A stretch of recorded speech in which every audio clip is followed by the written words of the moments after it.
Okay, I'm ready. We're all signed in. It's all.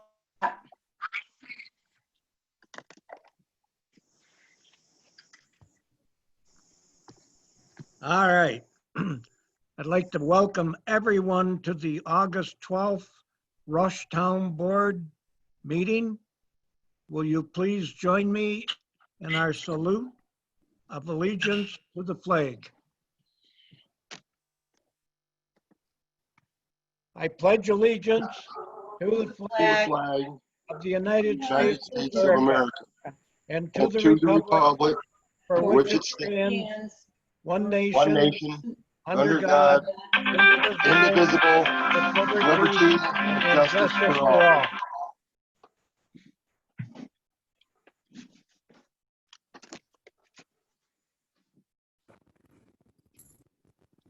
Will the town clerk call the roll, please?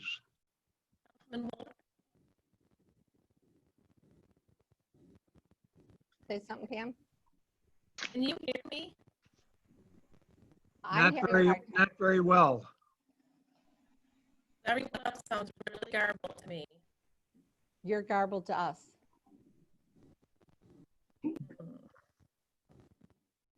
Well, I did call Councilman Oliver. Here, Councilman Corbin, Here. Supervisor Busey, Here, and representing Deputy Town Supervisor Victoria Mazzetti. Here.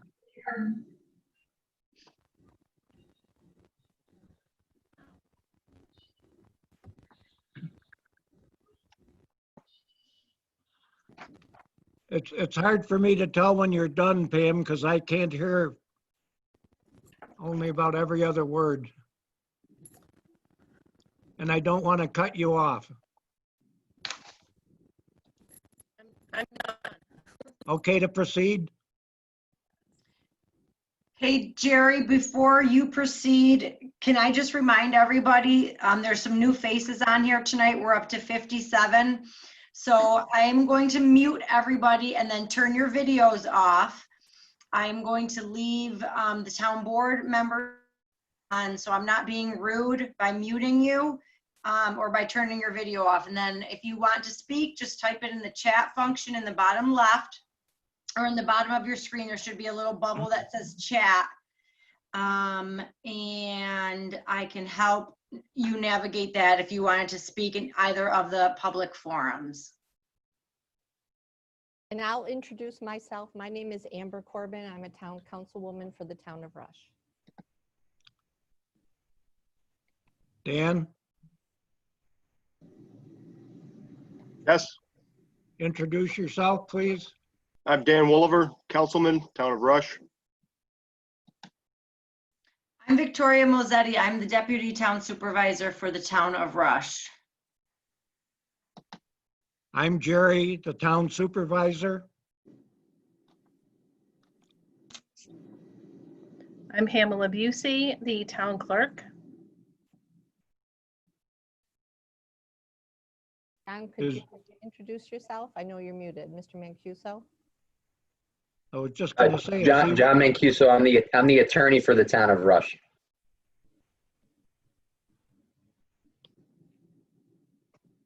and I think Mark David is with us. Such a prominent figure in town should introduce himself.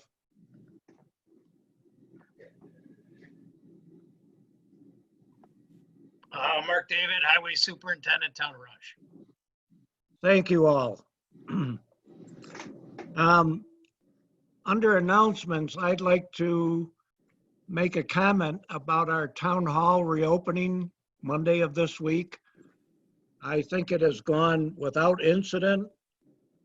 We haven't been inundated with crowds, but people have come in, conducted their business and left. And it has been a great experience seeing people come into the town hall to get their business taken care of.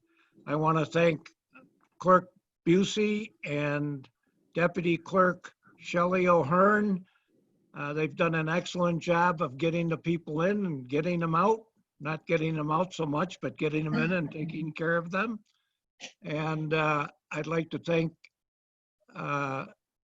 Secretary Catherine Hankins, because she has played a little bit of a traffic cop role, directing people where to go. We've had a couple of people come in who aren't familiar with the territory, so she helped by getting people going in the direction they needed.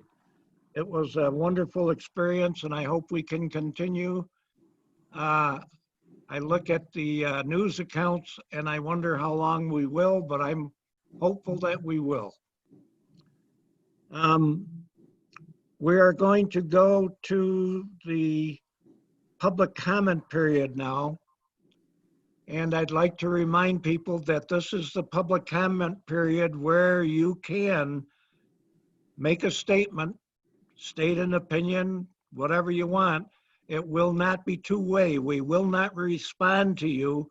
And I ask that everybody be courteous, kind, and state what you'd like to ask or the comment you'd like to make. All right, Sherry, first is Phyllis Wickerham, and she lives at 105 Beyond Court. Then after that, it is Arthur Avila at 1000 Rush Scottsville Road.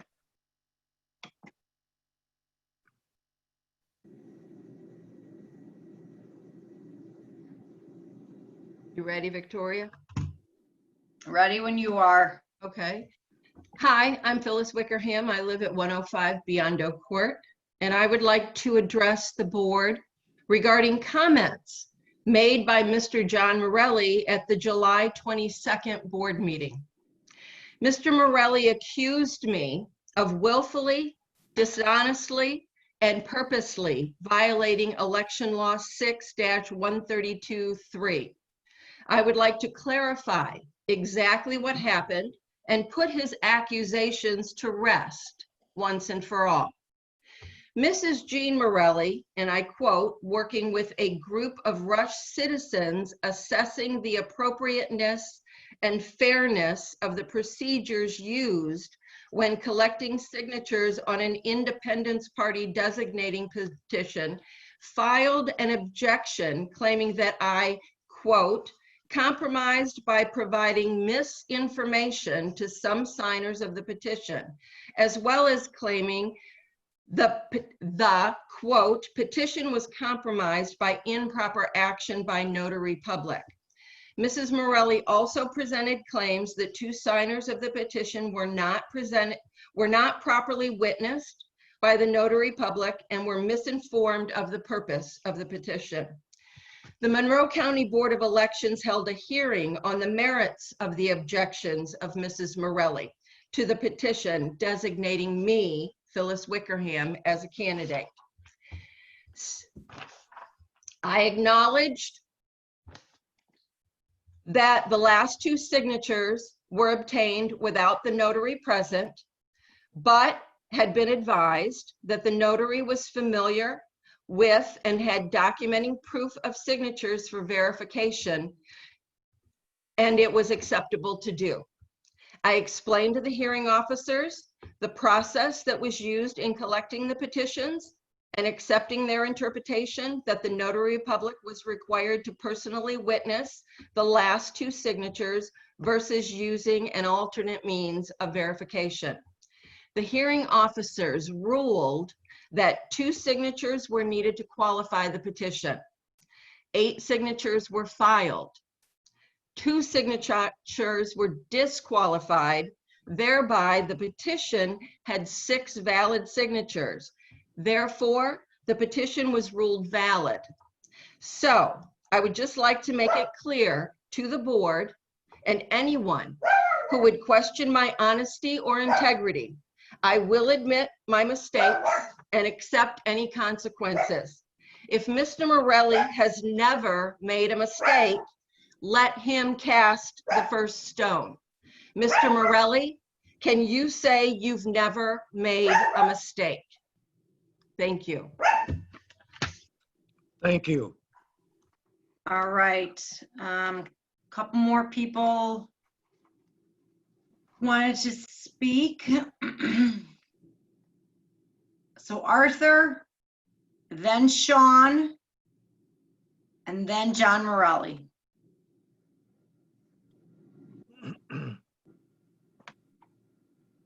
All right, thank you very much.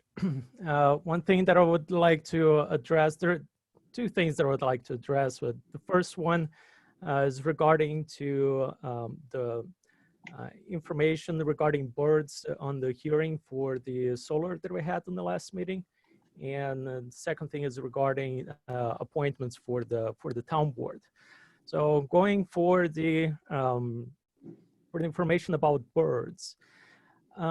Solar power has two different types of technology. There is a thermal solar or a concentration solar that uses mirrors that concentrate the lights from the sun into a tower that they use to heat a liquid that they use to run a turbine. And that type of technology has an impact enough to kill birds because there is a very high concentration of heat. And that is something that was mentioned during the last town board meeting. There is a famous power plant called in Ivanpah that uses this type of technology, and it's a technology that is opposed by the Audubon Society.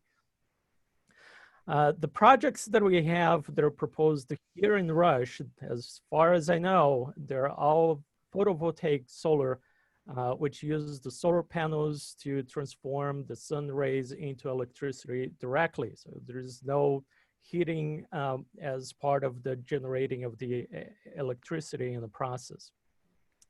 That type of project is actually considered potentially beneficial to birds by the Audubon Society. So there is an article that I did share ahead of the meeting with the town board. I can add the link to the chat for everyone else to see. But they do mention that one of the potential impacts for the solar panels is that they can create an lake effect for the birds that are migrating. And there are some migratory birds that can try to land thinking that it's a lake and they can crash on the solar panels.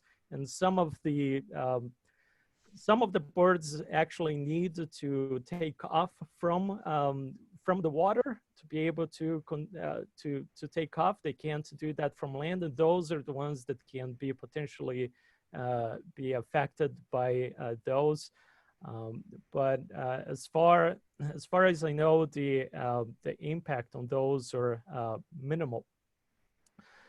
There is actually the ways to avoid that sort of effect. It is something that can be looked into by contacting the Audubon Society, and there is also the American Bird Conservancy also have some resources on how to avoid the crash of birds into glass, and maybe some of those can be used for the solar projects as well.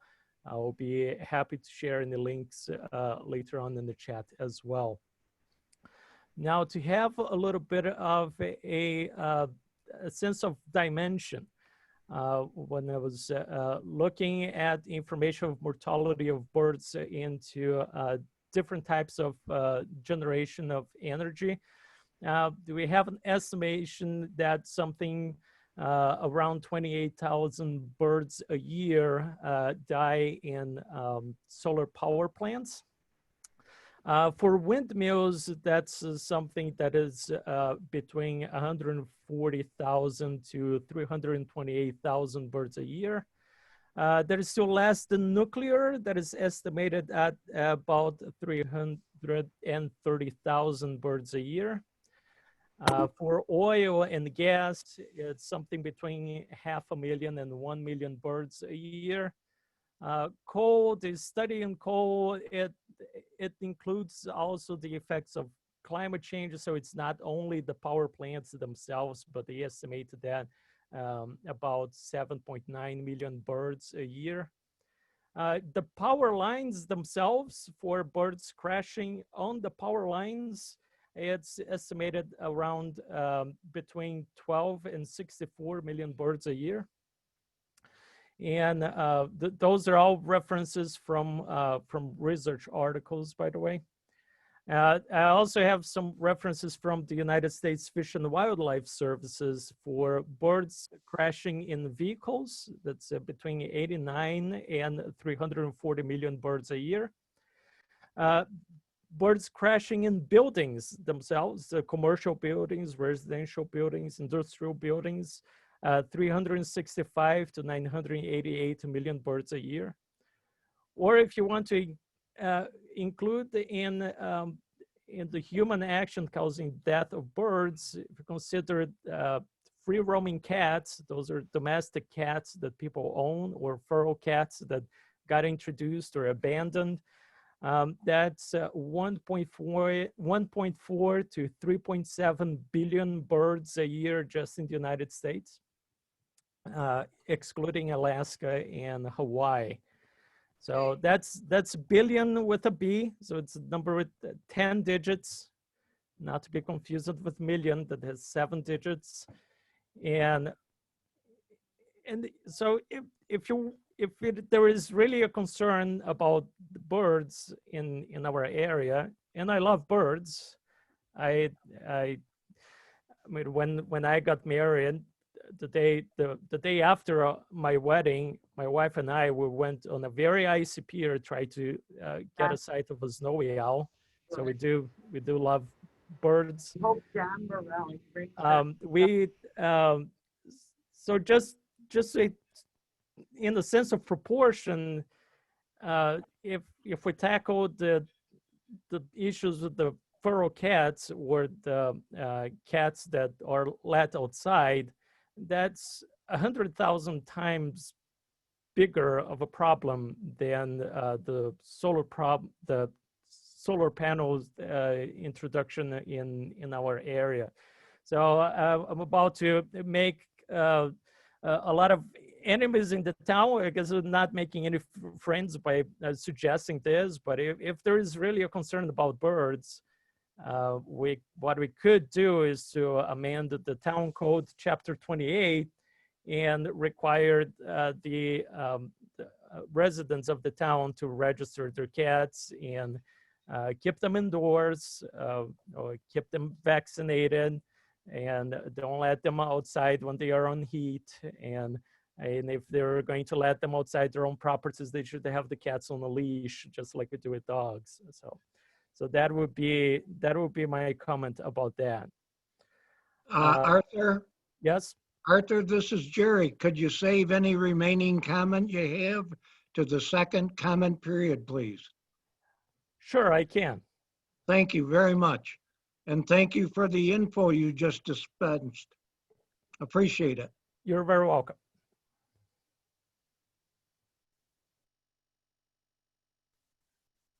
Sorry, I'm multitasking at the waiting room.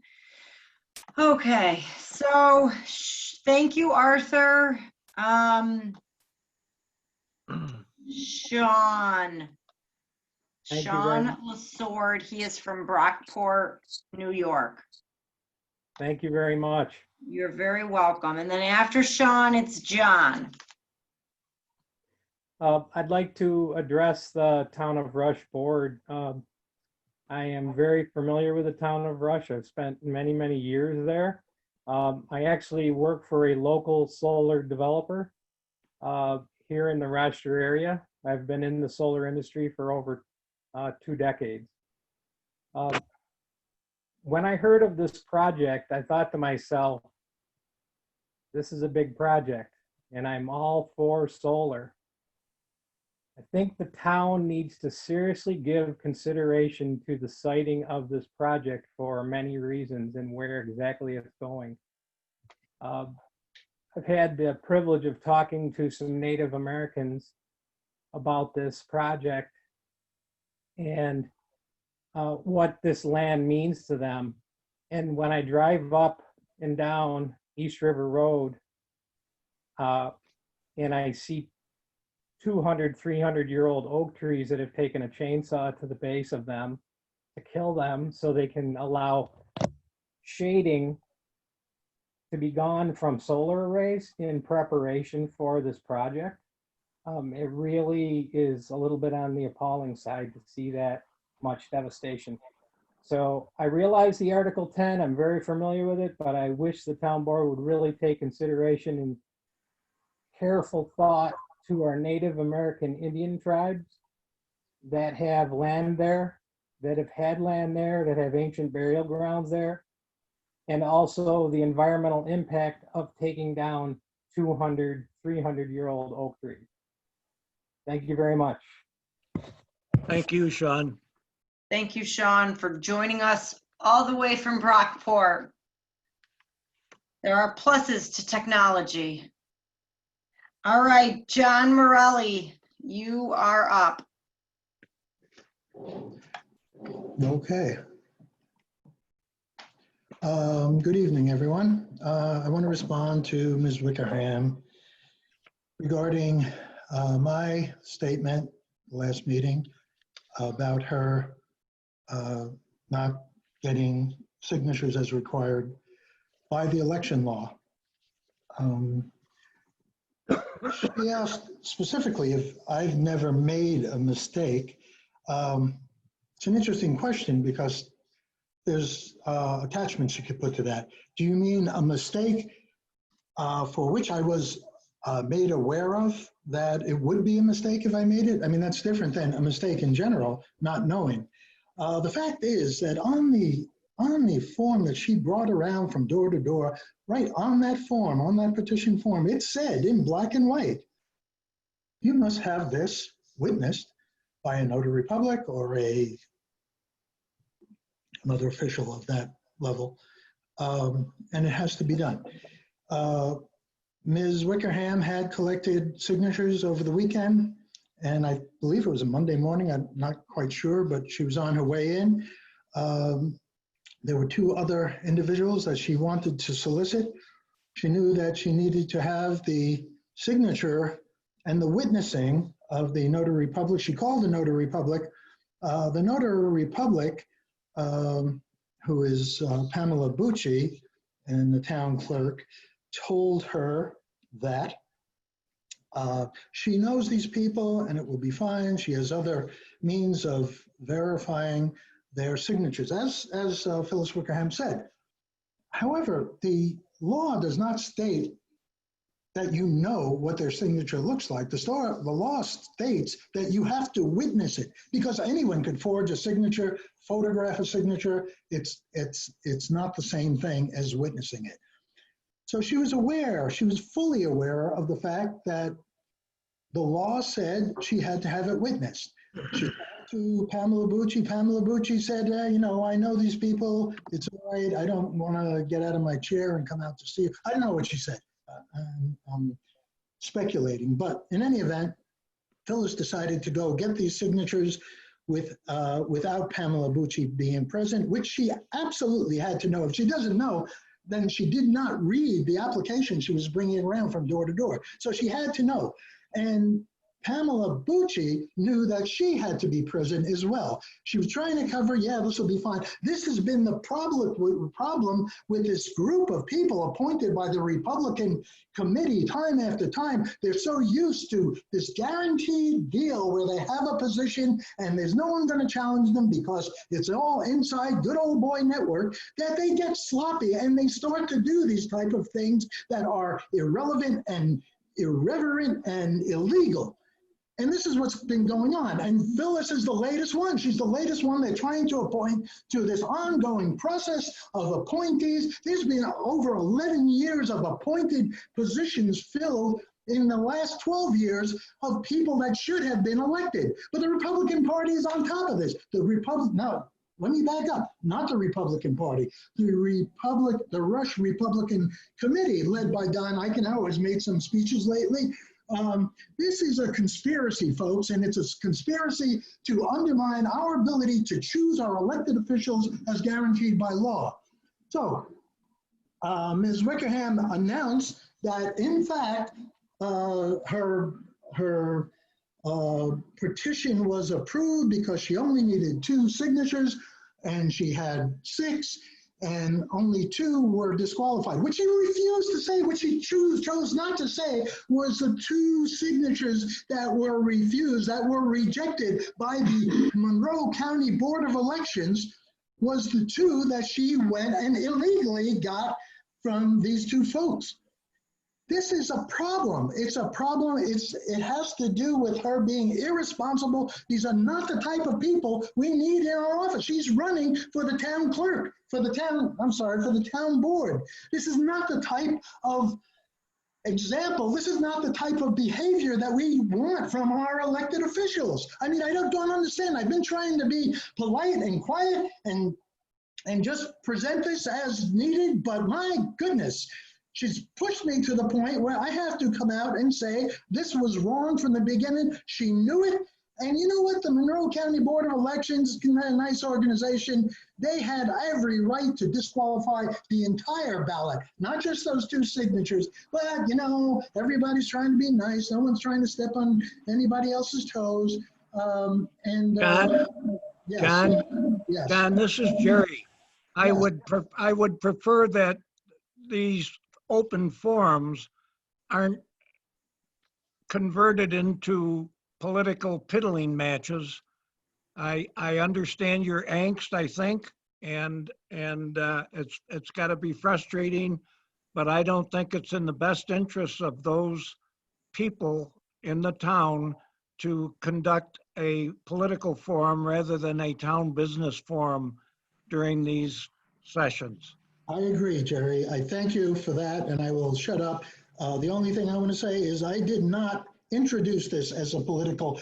Phyllis Wickerham did, and that was clearly political, the way she introduced it, whether it sounded like it or not. She made a statement about my statement. I do not speak out of turn. I do not make things up. The testimony that I give is documented. I could prove it. I have the forms. I have the county, Monroe County registration, Board of Education, Board of Elections documentation, whatever you want to see. I can make it available to everyone here. I will say no more. Thank you.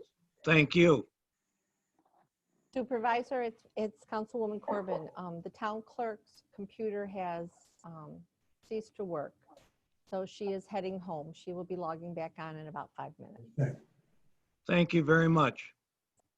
I didn't hear the first part of that, Councilwoman. I heard about going home, but I didn't hear the first part. The town clerk's laptop stopped working and she was here in the town hall with me. So Okay. She is heading home to log back on. Thank you very much. Victoria, anyone else? Phyllis Wickerham would like to speak in the public comment period. Can I ask Phyllis to wait for the second comment period? We've got a lot of business to conduct tonight, and I understand why you'd have a motivation to make another statement. It's not that I don't want to hear your other statement. It's just that I'd like to get through the agenda, and then you can speak again if you'd like. Phyllis, are you in agreement with that? I'm perfectly fine with that, Victoria. All right, I'll put you down for the second one. Can I be first on the second one? You got it. I wrote you Thank down. you. Thank you. All right, Jerry, out of respect for our residents and a lot of the new people that are on the call tonight, we are now up to 67, which I think is record-breaking Zoom numbers for the town of Rush. And we have some new participants in a variety of different ways, phone numbers, some names, some different devices. And I just wanted to reach out to all of the residents to see if there's anybody else that wanted to speak. If you don't know how to use the chat function, you can just unmute yourself, state your name and your address.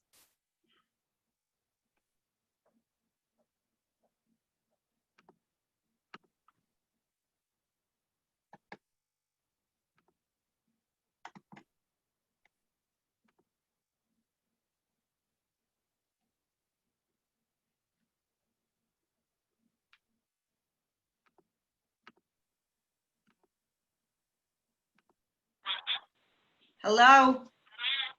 Hi. Yes, my name is Joseph Hill.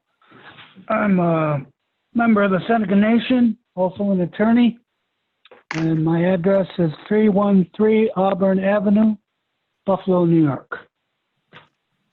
Did you say Joseph Hill? Hill. Okay. Oh, the zip code is 14213.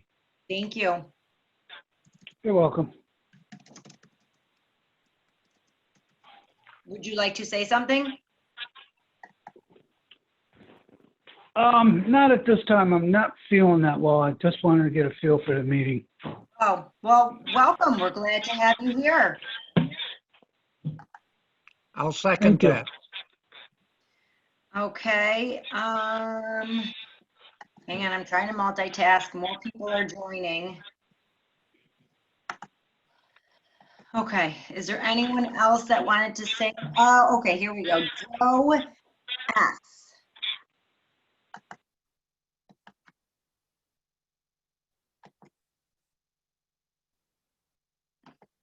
Joe S., are you ready? Yeah, I am. All right, if you could just state your name and your address for Pam. Sure, Joanne Scanlon, and my address is 1633 Rush, Henrietta, Town Line Road. 1633 Rush, Henrietta, Town Line Road. Okay, thank you. Sure, and by way of introduction, I just wanted to say, you know, my husband Pat and I have been fortunate to be able to live in Rush for over 20 years, and we love the town. We enjoy the peace and the quiet, the rural lifestyle, the agricultural foundation of our town. So we really are very happy to be members of this community.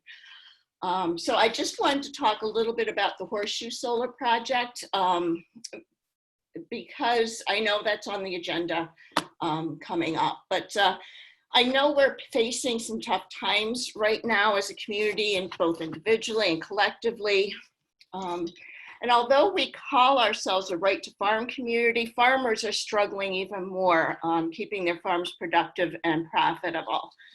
On top of that, COVID-19 has created additional stress and financial concerns for all of us. And so as a result of this pandemic, we're going to be looking at major cuts in services, school funding, and increased taxes. We also, because of COVID, have high unemployment rates now. And businesses are closing, and so many who have lost their jobs have also lost their health insurance, and the outlook isn't really good. I mean, you're listening now to economists, and they're pretty much all in agreement that this is going to take years to fix. So, you know, I've always been a supporter of clean energy, and now more than ever, I think we really need to have open and honest discussions about Horseshoe. Because of some of the problems I've talked about. So instead of building barriers, I think we really need to work closely with them in identifying zoning that protects the interests of our community, but don't block the development of utility scale solar. We also need to work with them to come up with a strong community benefit package that suits our community's needs, because we, you know, there are different kinds of packages out there, but we really know what we need, and we need to make sure that those needs are met. And then, you know, we go back to the farmers. You know, this community was founded by farmers, and, you know, their business is hard. So we deserve to give them the opportunity to diversify their businesses. So, you know, the benefits that I see to Rush, you know, the project's going to give us thousands of dollars to the town and to the school and the county. So that'll help us maintain those services that we have, and help to regulate our taxes. I don't think anyone is misleading themselves to think that the federal and the state support to local governments is not going to decrease because of the economic downturn. So that's really important that we keep an eye on the fiscal issues that are facing us. This is also going to create lots of union jobs in our area. this is great because, you know, we have children growing up that need to have jobs, and this is a job that can secure the, you know, their futures. They live here, they'll contribute to our community, both, you know, fiscally as well as socially and communally. And then those farmers, again, those payments to the farmers will help them stay in business, help them with their retirement. And this gives us the opportunity to show we respect them and that we live up to our community, that we are a right to farm community. And then, you know, doing the solar projects, it really leads an important message to our children that we really care about them and their futures. And we are making the differences and the changes that are needed to build a healthy and safe community. So what I see and I envision for Rush in the future would be a community that has become a hub of new 21st century clean energy economy, leading the way to cleaner local energy sources. We'll no longer be reliant on energy from other areas or the state or Canada, because those are some of the places that supply energy right now. We'll also continue to have a vibrant farming community, again, demonstrating our support of tradition and innovation. We will have made the community a better place to live and raise a family. We'll have less pollution, and we'll have helped maintain services and keep the taxes down. We'll have hundreds of acres that have had the chance to rest and maybe more productive to farming than they were before. So I think there's really a lot of benefits, and I think that we really need to have an honest conversation about, you know, what these projects mean to our community. So thanks for your time, and I look forward to working with everybody on the Horseshoe Project. Thank you, Joanne. Okay, I think I heard the doorbell ring and Pam has rejoined us. She's connecting to audio. But Jerry, that is it for the first public comment period. If there's anybody else that wants to speak, please just unmute yourself or put your name in the chat, whatever you are most comfortable with. It's all you, Jerry. It's all me. Well, let me just say that I'm a big believer in the First Amendment. And as long as the First Amendment is practiced diplomatically and with respect to all who are within earshot. So let's move on to the approval of minutes. And I have minutes from the regular meeting of July 22nd for approval. I move to approve those minutes. Do I have a second? I need to make an amendment to them. I shared it with the town clerk earlier this afternoon. I don't know if you and Councilman Woliver got a chance, but the very last part of the July 22nd minutes, the resolution that I wrote is not accurate. So I'd like to amend the minutes. I listened to the audio. So I wish to amend the July 22nd, 2020 minutes to be corrected as they are not correct.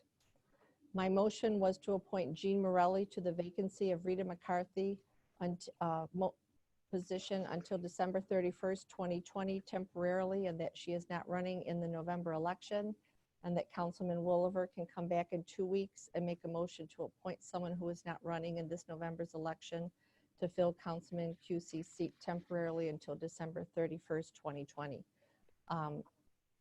That's what was word for word in the audio of the minutes. What was recorded was only the first part. So I'd like to offer that amendment if I could have a second. Amber, could you just let me know what page you're on? What resolution was that, Amber? You would ask me that. 153, I think. It's in the email that I sent. 153. I don't have the number in front of, it was the very last resolution in the minutes. I have it. What you had sent me, Pam, in the email in response was not the same one that I was referring Right. to. So it is resolution 153 I'm sorry. I learned. I need to know that. Okay. that you're amending. Right. Thank Do. you. With the commitment to amend, Councilwoman Corbin, do you now feel comfortable in approving the minutes? As With- amended, yes, I do. Okay, Is there a second? I'll second it. Thank you. Councilman Wolver, Aye. Councilwoman Corbin, Aye. Supervisor QC. aye. And I don't know what took place in between, but I am back at home and on a different laptop. So I'm back in the meeting. We're glad to have you back. Thank you. Yes, thank you. Somehow my notes got goofed up. We approved the July 8th minutes at the last meeting. Is that correct? I don't believe so.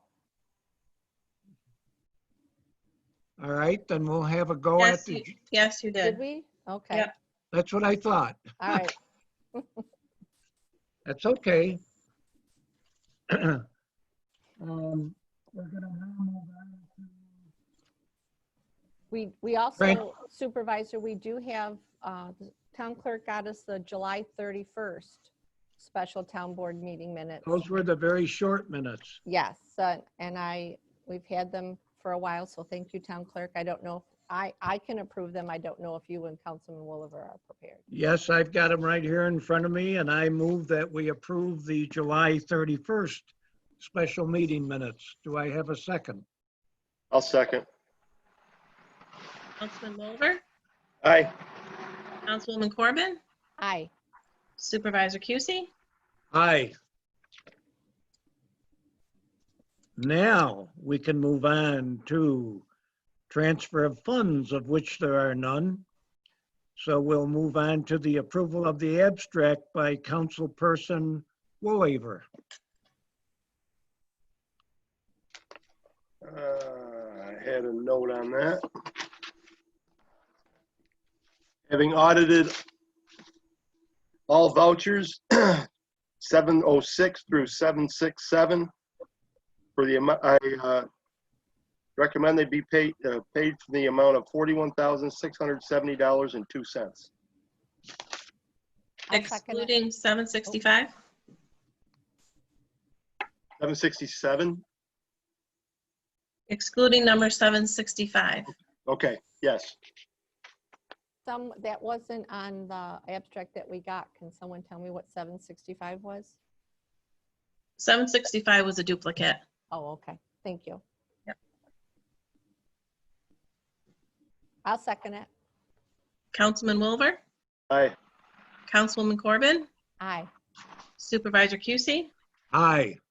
And as usual, I typically report on any large single invoices to report. There was no one large individual invoice to report, but there were many engineering fees that had to be paid for planning board. There were many legal fees that need to be paid, highway recreation refunds, utilities.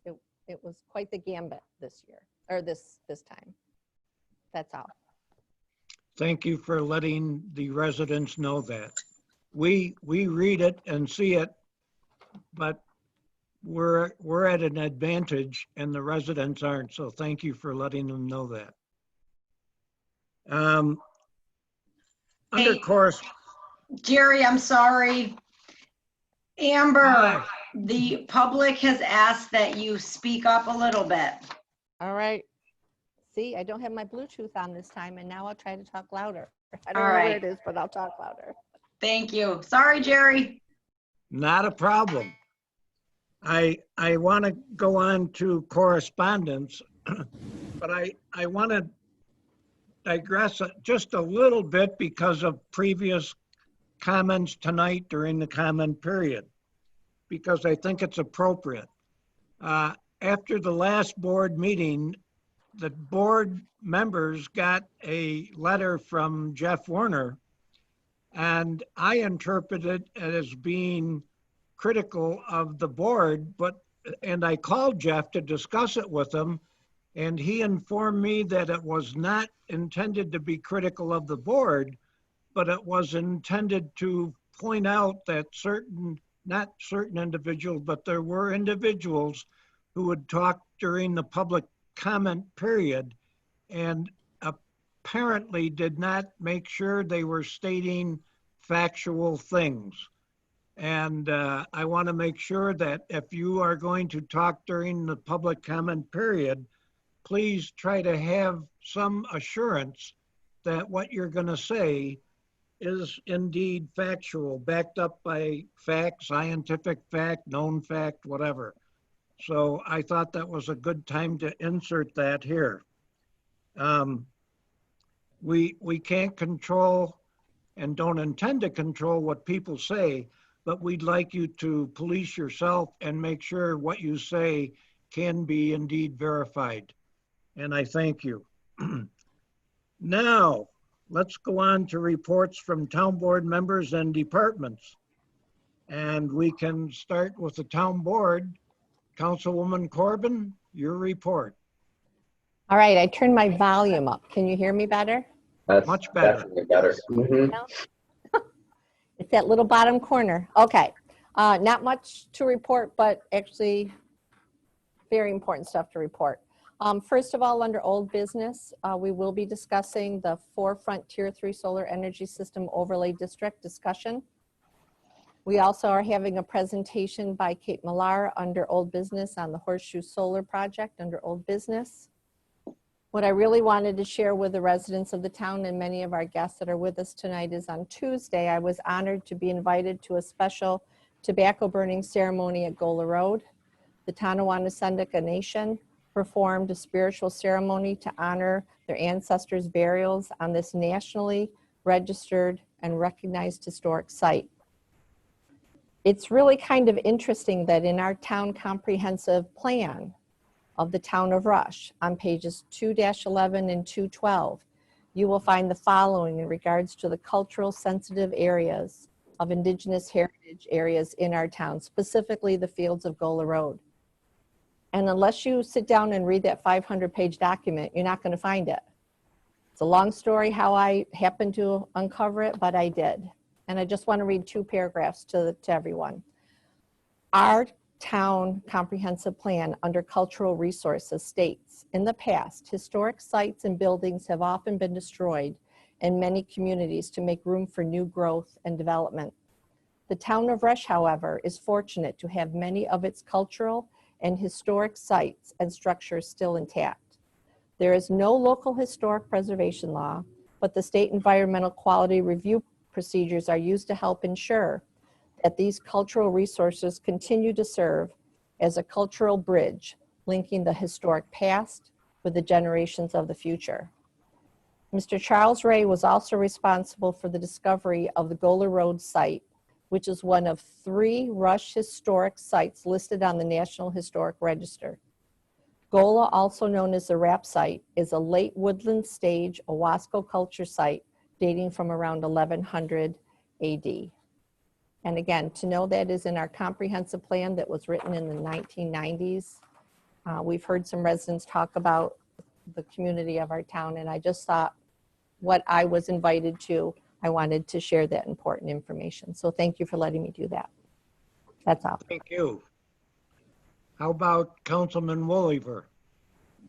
I attended the zoning board meeting on the 23rd of July. They approved a steeple for the church or the temple over on East River Road. They tabled the Ann Stewart Barnes application. They approved a fence in West Rush, and they approved a pole barn for Thomas Sheen. That's it. Thank you, Councilman. How about Town Clerk? I think what I was going to discuss is on the agenda. So Okay. no report. That's fair. How about our attorney for the town? No report. No report. Okay. Then I'm going to call on our recreation supervisor, Pat Stevens. I know she has a pretty sizable report to make, so please have at it, Pat. Okay, the first thing that I wanted to share with all of you was the after-school program, which you received an email today from me regarding the numbers of children. Advice was given to me that maybe the town board would want to continue offering the after-school program, knowing that in January, things quite possibly could be different as far as COVID-19. The program's ran for 20 years. I do have 20 parents that are still in the program that are scrambling for looking for after-school care. I just wanted to get your opinion as to what you felt towards that, because at this point right now, it will be short about $3,000 for the program, meaning I have enough for salaries, but as far as food and doing some crafts, which is not that big of a deal, we still would be short in that area until we could go at full capacity, which probably most definitely will be in January. So would you like to, Dan and Amber, give me your thoughts on that? And Jerry, please. Pat, before Dan and Amber speak up, do you have any kind of a projection for what you expect to be an increase in January? We would be, I'm projecting that we would be at our normal capacity. Right now, we have 21 kids and we were registered at 36. So I expect that our capacity would go up to that amount. And it's all iffy, but it's a good possibility. And I will be honest with you that once you stop a program this size, parents will often find an alternative, and it would be very difficult to get them back. When I emailed some of the parents, they said, well, if the town board wants a reference on how wonderful the program is, we'd be happy to give it. So they were even willing to come to the town board meeting tonight because they don't want to see the program go away. But I need to have your input and your thought on this. Well, I don't know about the availability of alternative programs, but I know from my supervisor meetings, we have discussed those activities there, and there apparently is a pretty sizable reduction in alternative programs around the county.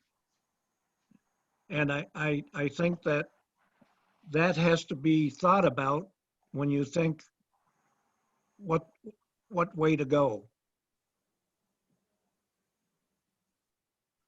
Pat, the only thing that I was thinking when I saw your emails come through today, and I don't even know if this is a possibility, but in speaking with some parents, what if you opened it up to like Honeyway Falls? Because they're going full day.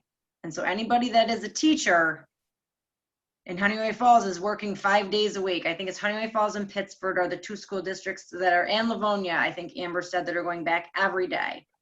So those kids are going to need childcare. Thing is, we have, from what I've heard, is that our limit right now will be 15, and these parents would have to find a way to get them sent to dinner time. Dinner time. The parents would have to get them bused to the after-school program, and they won't go out of their district. So Okay. even though they may need after school, it's out of their district, so Rush Henrietta won't get those kids. And Honeyway Falls won't bus them to there either. It's, unfortunately, it's within our district. We have had private kids go to private schools, come to after school, but they live in Rush Henrietta. So because they live in Rush Henrietta, they have to be bused to wherever the parents want them to be bused to because they pay the taxes here. But the school is not required to bus other people, other places because they're not a resident of here. So Pat, it's Amber. If I can just clarify for everyone listening as well as myself, the after-school program for September through when is canceled. Is that correct? Well, I was going to cancel it. I spoke to Jerry a little bit, and we talked about how parents will be scrambling and looking for after-school care. We have some very dedicated families where we have a couple siblings in it, and they plan on bringing more siblings in. And I guess I don't know, I thought about canceling it, and then I was told that maybe I should look at it differently because in January we'll have a total different situation. Okay, You know- that's the first, oh, right in my ear, sorry. That was the okay. first I'm hearing of that, so I need to digest it. Maybe we can talk about it more after Dan speaks during the workshop. That's fine, and it's something that I would have to let the parents know right away before they Right. start scrambling and looking for after-school care. Unfortunately, the way our district is here, I don't know if you've heard, Amber, is that the kids can only go 2 days a week. Right, The Monday, Thursday, or Tuesday, Friday, and then Wednesday is school is closed. So right, it's restricted my after-school program down to 4 days and only 2 staff members. And by the way, I do 2 staff members to protect the town. That's why there's always 2. yeah, But, looking at what we would have to pay versus what we'd be taking in, because then when you talk about 2 days a week, that the income is down from that too. It's not Right. 5 days a week they're going to school, they're only going to school 2. So because of that, it's going to take a major impact. Okay, so we'll put that to the side for a minute. The seniors. Hey, Pat. Yeah. Pat, I'm sorry, one more suggestion. Sure. Is there any way that we could look at the zip codes that the district services? Because some of those zip codes, like 14472 is Huntington Falls Schools, but Rush taxes. So is there any Yes, way that and we they- could look at the different zip codes? And then is there any way that we could, I don't know what Rush Henrietta is doing, but their students that receive special education services or ENL services, those kids in some districts are going every day. So could we tap into those special populations and support students that way? Well, the And only then thing is, support- right, I see what you're saying. I did put, which will bring me on to the last question that I have.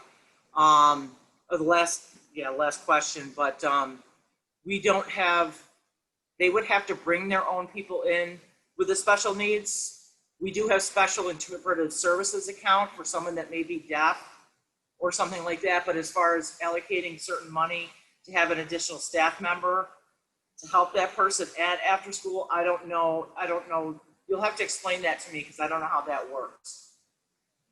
We'd only have 2 Okay. staff members, so you know what I'm saying? Because they may need special services, so they would have to send an additional person to help that special needs person because we wouldn't be able to do that.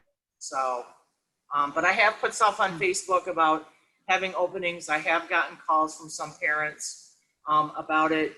I spoke to Bonnie Connington today. She actually is in charge of the Cub Care program at all the schools, and she has told me they've taken a major hit as well. I think that some parents are opting to Yeah. either do homeschooling or like group daycares where there might be a house of 3 or 4 kids. They're petrified. You folks, they're petrified. They don't know what's going to happen. So, but when I tell them there's not a lot of kids in there, that the social distancing for us will be an easy thing to do, I think they will feel a lot more comfortable. Mhm. And some parents have been stuck home working since March. So why send your kids to after school when you're already home and you're working from Right. home? So we have lost some kids that way too.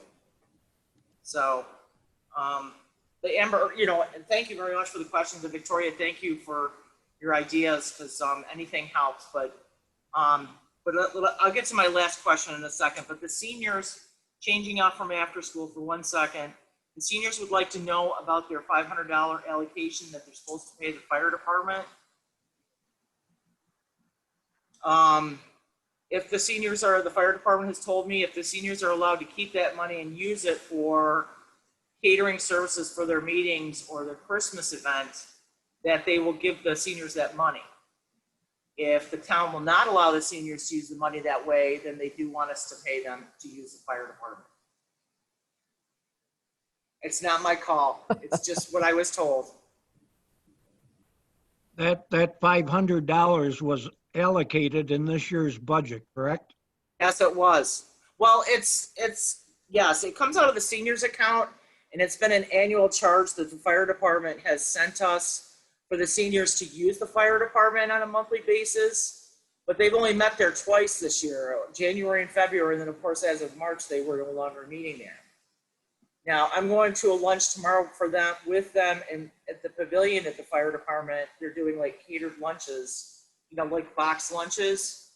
But that probably will be their last meeting until maybe a Christmas party. I think they're worried about losing their money because they haven't been able to take bus trips either. So I don't know. It's up to you folks as to whether or not you want the seniors to keep that money or whether or not you want to give the fire department their $500.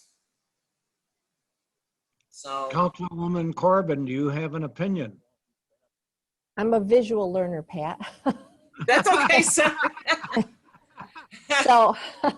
So when I was looking at your budget for this coming year, there's like 8,000 something dollars. Is that 500 part of that annual? Yes, it is. Yes, Okay. it is.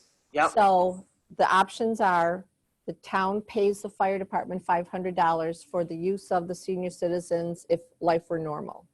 Yep. That's option one. Can you Right. explain option two? Option two would be that the seniors would keep the $500 and they would use it for either they could do social distancing at the fire department or use it for a Christmas party if they can have it. But I've explained to them that if they don't use the money, that they will lose it at the end of the year. It's not something that can be rolled over into the next year. But they have used the fire department, so the fire department should be compensated somehow for the few times they've used it. That's, And actually they didn't get their money from doing the carnival or anything this year either. So I don't, maybe split it. I don't know. It's not my call. So it's up to you folks. Sounds like splitting it's the way to go. Pay for what they've used and then they have the remainder for their Christmas party or whatever they wanted to do with it. Dan Clinic shaking his head no. Oh, Dan. You're on mute.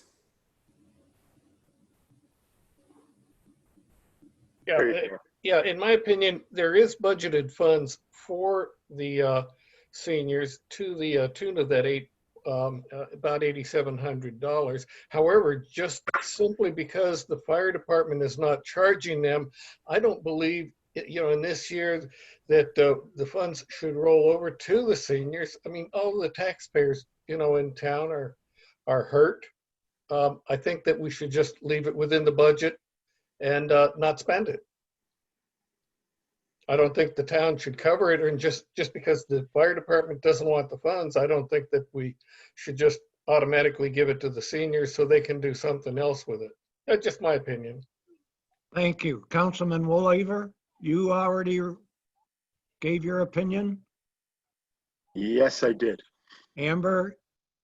Pat, are you saying the fire department is okay with taking a lesser amount? Fire department's okay if the seniors get the money. Okay. If we don't give the seniors the money, then they want to be paid for the seniors using the building. I think just splitting it down the middle, given it's COVID, we need to be as flexible and understanding to both sides would be my opinion or vote. And I would agree with Councilwoman Corbin. That to me seems the least controversial approach to determining what to do with these Split funds. it in half. Are you okay with that, Dan, if we split it in half? Sounds good. Okay. All right, the last thing that I have is the Facebook page. I really would like to get that going, and actually Shelley has been really awesome in showing how we can actually delete the comments or comment area, which is something I don't want on Facebook. But honestly, folks, there's so much information I could put out there on a daily basis about like just the town hall opening, the programs coming up.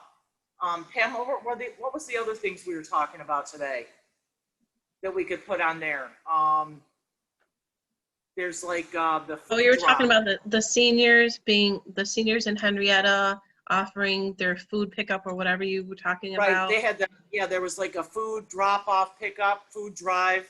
and I had to click on the Henrietta link to put it in my own personal Facebook, but I don't think that a lot of people got it, and it was free food for everyone in this particular area. So it's stuff like that I would love to get information out to the people that live in Rush, and with our bi-monthly newsletter, it just changes so frequently. I don't think we're getting the information out as fast as we possibly can.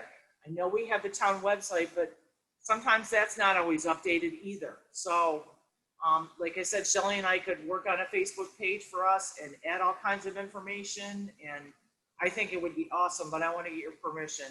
John, do you have any objections? John Mancuso? I do not. Nope. Pat, I would say that's something that put a proposal together. I don't think the town board, is that, John Mancuso, is that something the town board has to vote on, or is that just something that can be implemented if we get to that point? I think you probably should outline what the proposal is and have the board at least consider what that looks like, and then we can decide whether a formal resolution is warranted or we can just administratively implement it. But I think putting it together would make sense to get to the board. Okay. All right, I'll do that. Okay. Yeah, you also wanted to add that you wouldn't have a comment section. Yeah, I don't know if you heard me, Pam. I said that Shelley was going to help me get rid of that comment section. Right. Because I had to put on my Facebook about the Fall Festival, and I got hammered pretty bad. So I don't think that I want to have a comment section in our Facebook page. I'm sorry that I've been so long, but is there any way that I can get a answer related to after school? Any questions? I think we can, you're on the budget for tonight, so. Yeah, you want to wait till after the budget, Amber? Yeah. Well, it's gonna, if I tell you what it looks, if we're going by what it looks like right now, I can't, you know what I'm saying? It's not the same as what you have in your hands now. Well, know. the added discussion will help move the decision. Okay. All right, that's all I have. Thank you. Thank you. Thank you, Pat, very much.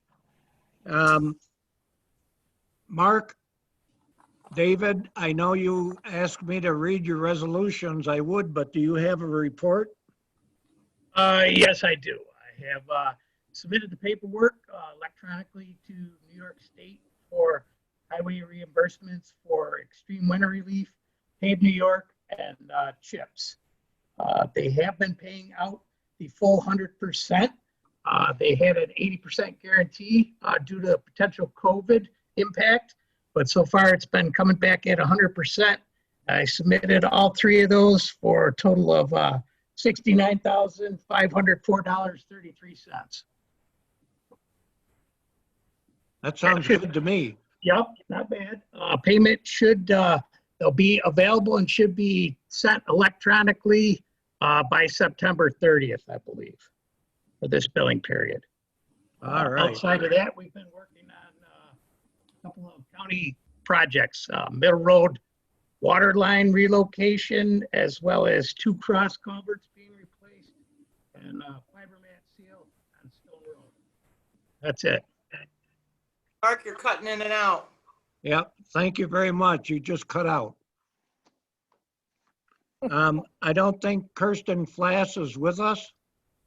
Did she send a substitute?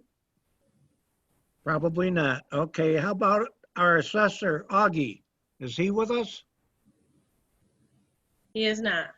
All right, then how about our town clerk, Pamela Busey? Do you have anything to share that you haven't already shared? No, I said there was no report, and we will do the under new business. Okay, that works for me. And I'm not going to ask our attorney for the town again. All right. Let's move on to old business. And the first item in old business is the Forefront Tier 3 solar energy system. Councilwoman Corbin is going to lead the town board through a discussion. Being the liaison to all things Tier 3 solar, she will keep us on track.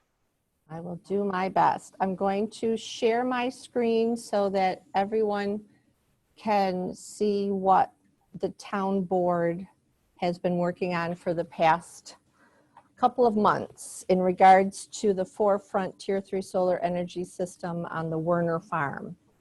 This is, we had our public hearing last town board meeting, and we are tasked with looking at our solar energy law. The different sections go, can you guys all see my screen okay? Yes. Down on the left, and then the middle column are questions that we as the town board have to answer. The first one is, does the Rush Planning Board recommend approval of this application? Well, the Rush Planning Board has not gotten it. After the town board, if they so choose to approve the solar overlay district creation, then it goes to the planning board for special permit and site plan review. Has the application been referred to the Monroe County Planning Board? If I could just interrupt I apologize. Go ahead, John. Did you indicate that they had not approved? That their final approval for the site plan. Oh, yes, they did recommend approval of the creation of the overlay district, but you are correct. Okay. They did not approve and have not gotten, well, they have not approved, I should say, or reviewed the special permit or planning or the site plan. Thank you. Feel free to cut in anytime, John. The second one, has the application been referred to the Monroe County Planning Board? Yes, on July 21st, 2020. And the Monroe County comments have been reviewed. They came back on August 11th. And I know you're all excited because I can do something maybe if I can find it. Maybe I can't. I was looking for the Monroe County paper, but we'll come back to that. Has the public hearing been held? Yes, we know that was held last town board meeting. Has the location arrangements and appearance been taken into account? Yes, Councilman Woolever and I spent a few hours earlier in the year going with our town engineer, the applicant, and the installer. Has the adequacy, type, and arrangement of screening, landscaping, again, you can all read that. The planning board, we have addressed it with the visual impact, and I'm sure the planning board will be adding to that when they do their site plan review. Has the proposed location and adequacy of open space been taken into an account? For myself, that is a yes. Has protection of the adjacent properties against glare, unsightliness, and so on?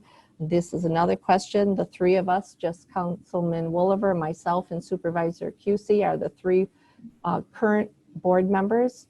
And has the seeker requirement been taken into account? Yes, the town board did approve the seeker motion. So it comes now back to us as the town board.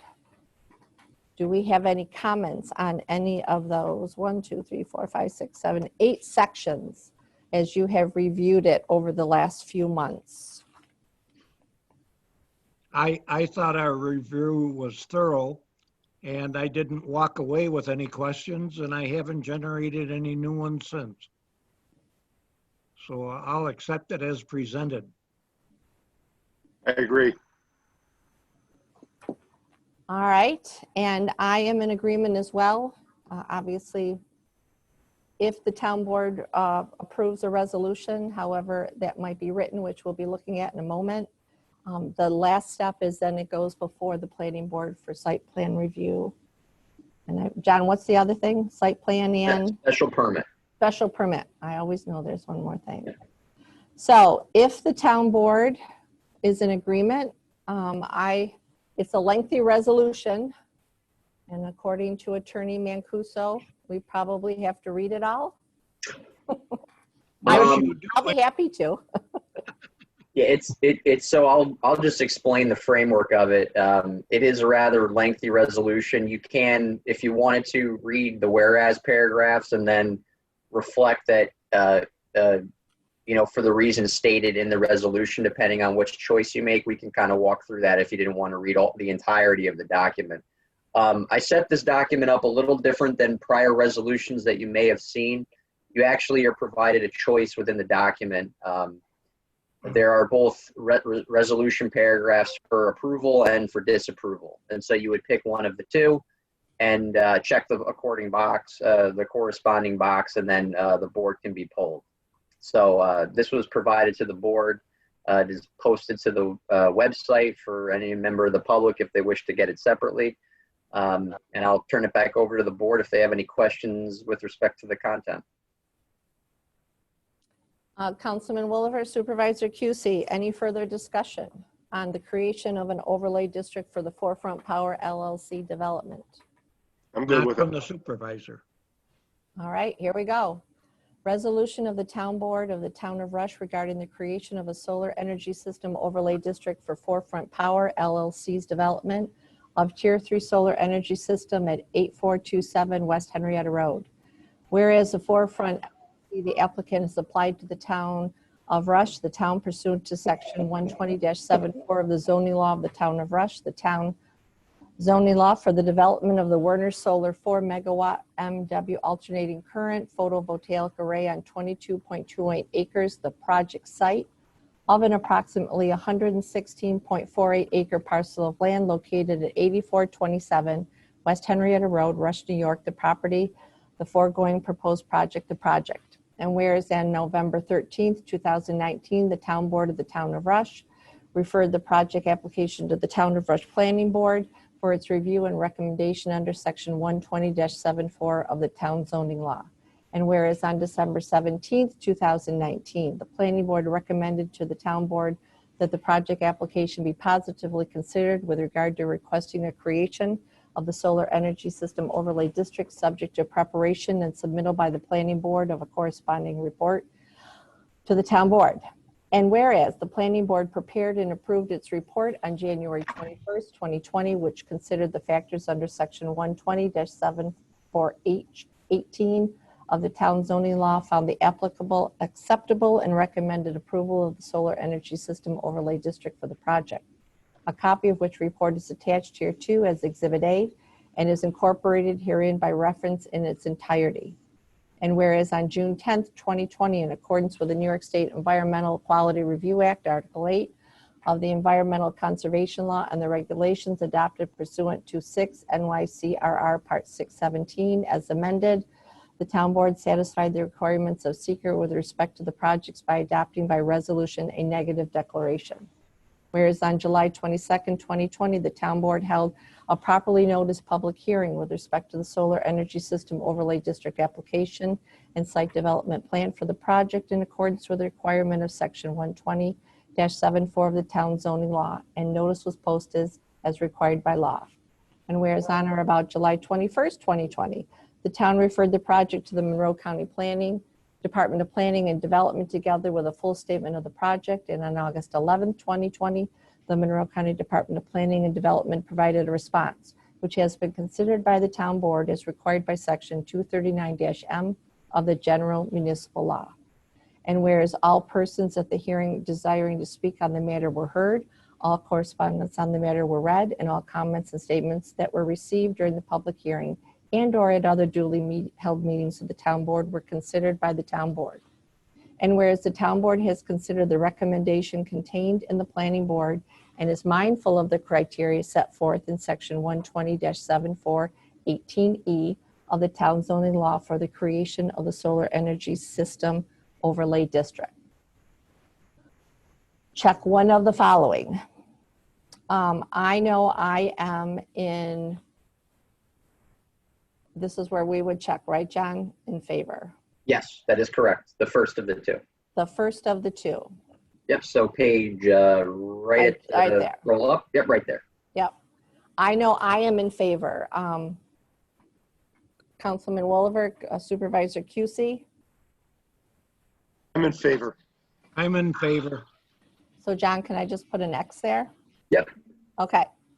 Now therefore be it resolved by the members of the Town Board that each of the whereas clauses in this resolution is incorporated by reference, as specific findings of this resolution should have the same effect as the other findings herein, and the application for the creation of a solar energy system overlay district for the project is hereby approved. The Town Board has considered the recommendations contained in the Planning Board report and the additional factors under Section 120-74-18E of the zoning law. The reasons supporting this approval include. So if you want to read them, you can. Otherwise, we could just refer that the reasons supporting the approval are included as set forth in the proposed resolution. What John Mancuso said. Is that okay? Perfect. Perfect. me, Thank you.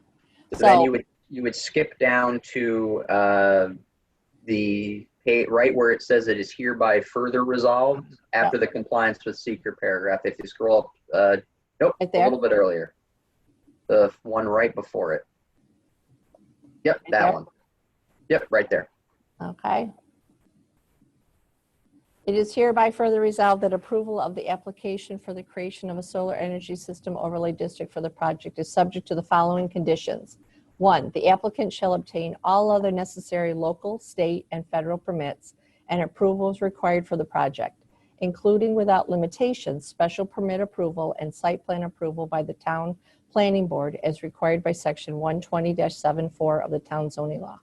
Upon receipt of all other necessary local, state, and federal permits and approvals required for the project, including without limitation, special permit approval and site plan approval by the town planning board as required by section 120-74 of the town zoning law. The town shall amend the zoning map of the town of Rush to establish and define the boundaries of the solar energy system of the solar overlay district, It is hereby further resolved that the town board directs the town clerk to maintain a copy of this resolution in the office of the town clerk and files that are readily accessible to the public and made available upon request, subject only to the limitations established in the Freedom of Information law.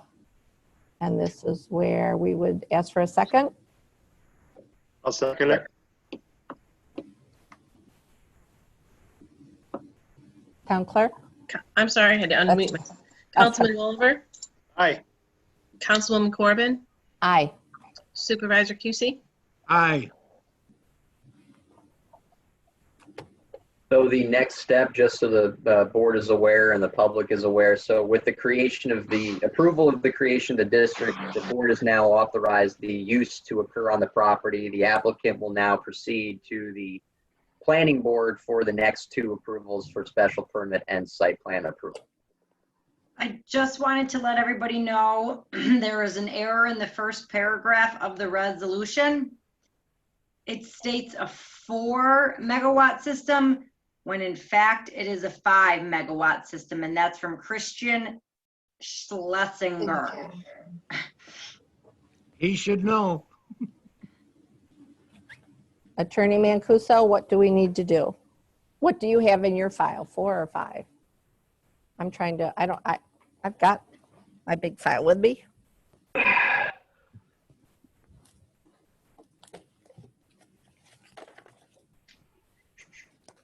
That's been in the resolutions moving forward. Christian, can you unmute and just explain? Since I think we've had that language in there for the last couple of resolutions. I mean, it's more of an identifier in terms of the explanation of the project. And so just for the purposes of the record, I just want to clarify what we're talking about. We can just note in the minutes that that was a typographical error, and that moving forward, we'll just correct that.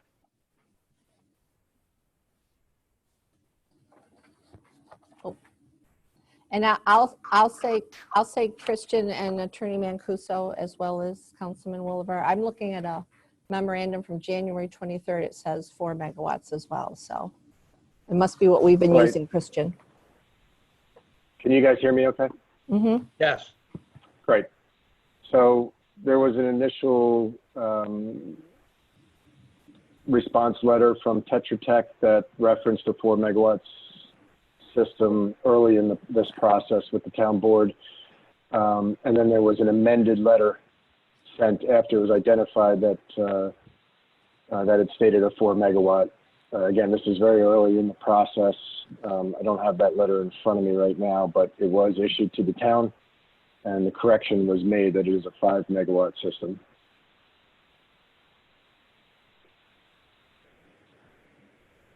So we can make that change in the documents moving forward. I think we should just note for the minute purposes that this is a 5 megawatt facility. Christian, could you have Tetra Tech, or could you identify that earlier that correspondence you're referring to and just recirculate that so we know which one we're looking at? Yes, certainly. Thank you. But let me just, I'll ask the question just for the record. Even though the megawatt representation was changed from 4 to 5, otherwise from a layout standpoint, with respect to everything that's being reviewed, none of that stuff is changing. It's just the number. Just the number, everything has been designed as a 5 megawatt system. Okay, And everything very that's good. been presented to, yeah, all deliverables to the town included the 5 megawatt system. I do have a Tetra Tech file from March 10th. Says, Dear Mr. Mancuso, Mr. Felston, Mr. Yule, Forefront is seeking a special use permit and site plan construction for a 5 megawatt alternating current photovoltaic. Okay. It's the March 10th, probably in that 500 and something page document we have in our folder. Yeah, and I thank you for the date. I just pulled that up and I do Okay. see that representation. Okay, so that was done in March. Okay.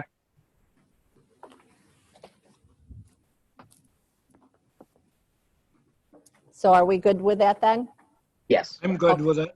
Thank you, Christian, for that. All right, you're very welcome. Thank you.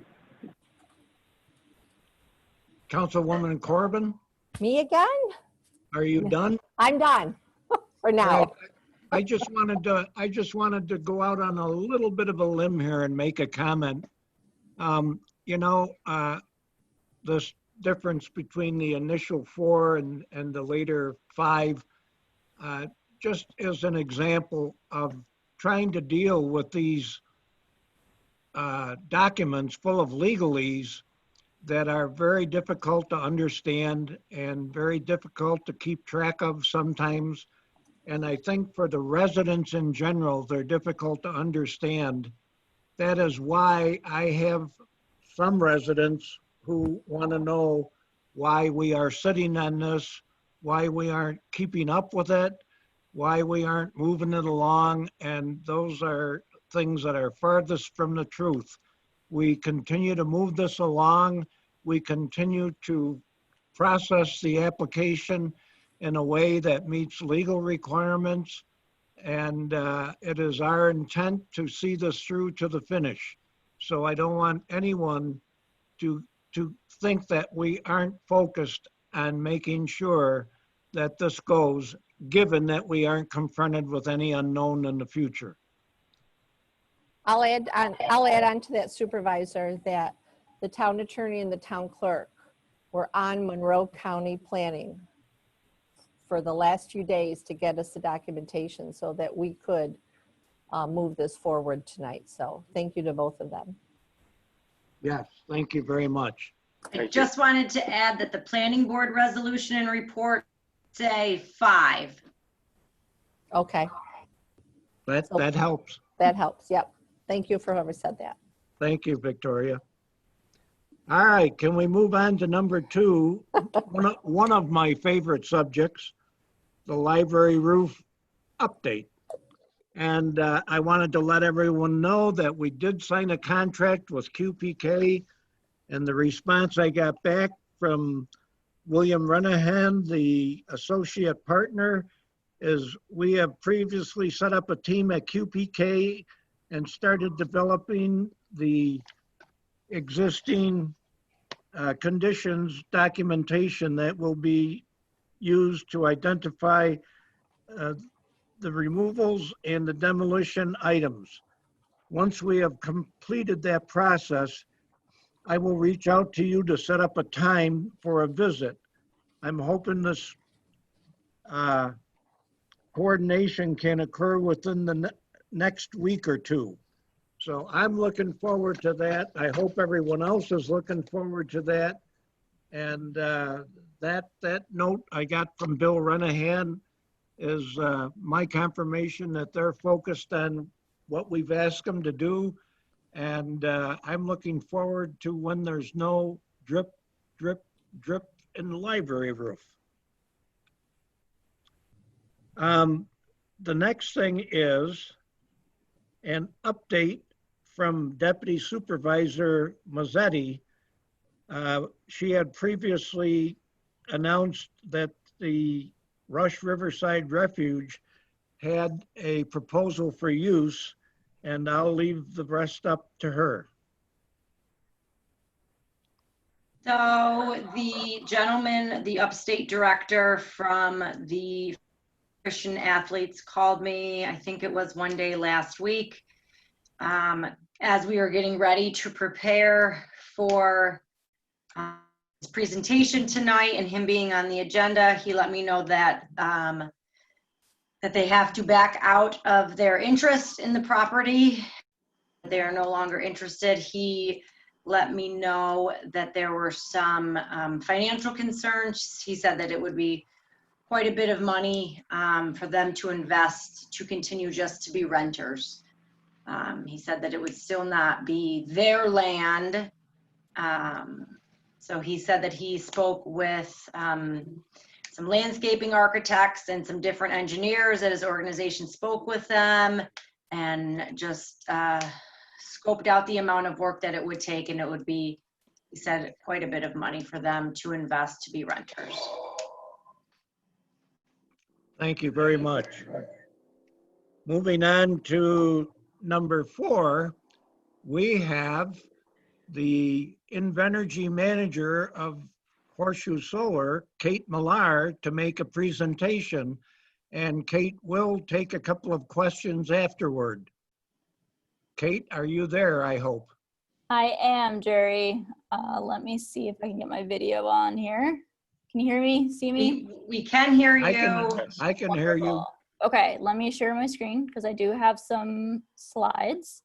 And I know that there's a couple of folks on the phone, so I apologize that you can't see the PowerPoint, but I will do my best to talk it through, and then I'm more than happy to share this if you email me, and my email is on the town website.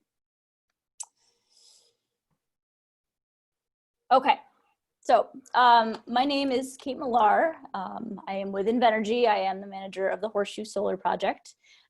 Thank you, Jerry, and to the board for having me here tonight. I promised Jerry that I wouldn't take too much time because I know that the town needs to get to its budget. So I want to go through a couple slides and then leave time for questions. And Victoria, can my screen can be seen, right? Okay, great. Yeah. So very quickly, Invenergy is a company headquartered out of Chicago. We have projects all across the globe. I work out of Ithaca, New York, and I have a project office in the town of Caledonia. However, that's been closed due to COVID, so I haven't been there as much. We have 4 projects in New York, 3 wind projects that are up and running, and a solar project out on Long Island on a former golf course. We have several projects in development, including Horseshoe. Horseshoe is 180 megawatts, so it's a utility scale solar project. And what that means is that it's designed to feed power into the utility transmission lines. It's about 50,000 households worth of power annually. And it's located in Caledonia and Rush. The majority of the project is in Caledonia. However, there's some area in Rush. And so tonight's presentation is geared to focus on those portions that are in Rush. I can always take questions about the remainder of the project, but for this, we'll just focus on Rush. So importantly, in the application that we have just filed under Article 10, we filed that in July. We still have solar areas in Rush, but that was reduced by about 250 acres overall from where we started. So there's a smaller footprint in Rush. And that decision was based on all the feedback that we've gotten over the last 2 years from the community and from the town board. And so our layout is designed to try to be responsive to some of the concerns that we've had. In addition to the solar areas, we have a plan to tie into the Gola substation and an existing substation on Gola Road. And the intention would be to build a project collection substation adjacent or across the road from Gola in order to feed that power in. We have an operations and maintenance building planned, and we cited that next to the substation. And in addition to that, there is a proposal in there for a 5-acre, just temporary construction staging area. You'll see that referred to as a laydown yard. It's mostly for us to be able to coordinate and get our equipment in and out, especially when working on the substation if this plan goes forward. But importantly, I know there've been concerns across the board about battery storage, about lighting, about thin film panels, and I just wanted to highlight that those things were not included in this proposal. There's no battery storage, thin film panels not being used, and that comes up a lot because there are concerns about the contents of the solar panels, whether there's heavy metals or cadmium telluride in thin film panels. So not involved, but just wanted to call that out. And so I'm going to highlight a couple things that are in the application tonight, including some of the visual simulations, so we can kind of see what this project may look like. But the application that we filed is over 3,000 pages in length. There are study after study on things like sound and glare. There's visual simulations that we'll get into a little bit. We have a cultural resource and architectural phase 1A study included in there. Because of what Amber Corbin just raised, and I know we have Mr. Hill on the phone, I just wanted to spend a minute talking about where we are in terms of cultural resource and consultation with the Native American nations. So we have a preliminary plan, study put together that's a phase 1A, and that is being that's a process, a review process that gets led typically by the state of New York. Consultation usually happens on a nation-to-nation basis. And so we've been going through that since 2018. Received some comments on that phase 1A, but the main work that is in front of us is to continue that consultation process. We have a testing plan for a phase 1B, which is typically referred to as like a shovel testing survey. And so that plan has been sent to New York, and then that gets passed along in the consultation process to the Native American nations. But I just wanted to highlight where we are. I think that there has been some concern that I've heard in the community about this project moving forward without that kind of thought process. And because there are some other solar projects happening, I just want to make sure that we're not conflating this project with things that are maybe moving forward with construction currently. We have at least a year of review left now that we have submitted an application. So no work is being completed. There have been no trees cut down. There is nothing associated with the Horseshoe Solar project in that regard that has occurred. So forgive me for the little sidebar, but I will take questions about that as well.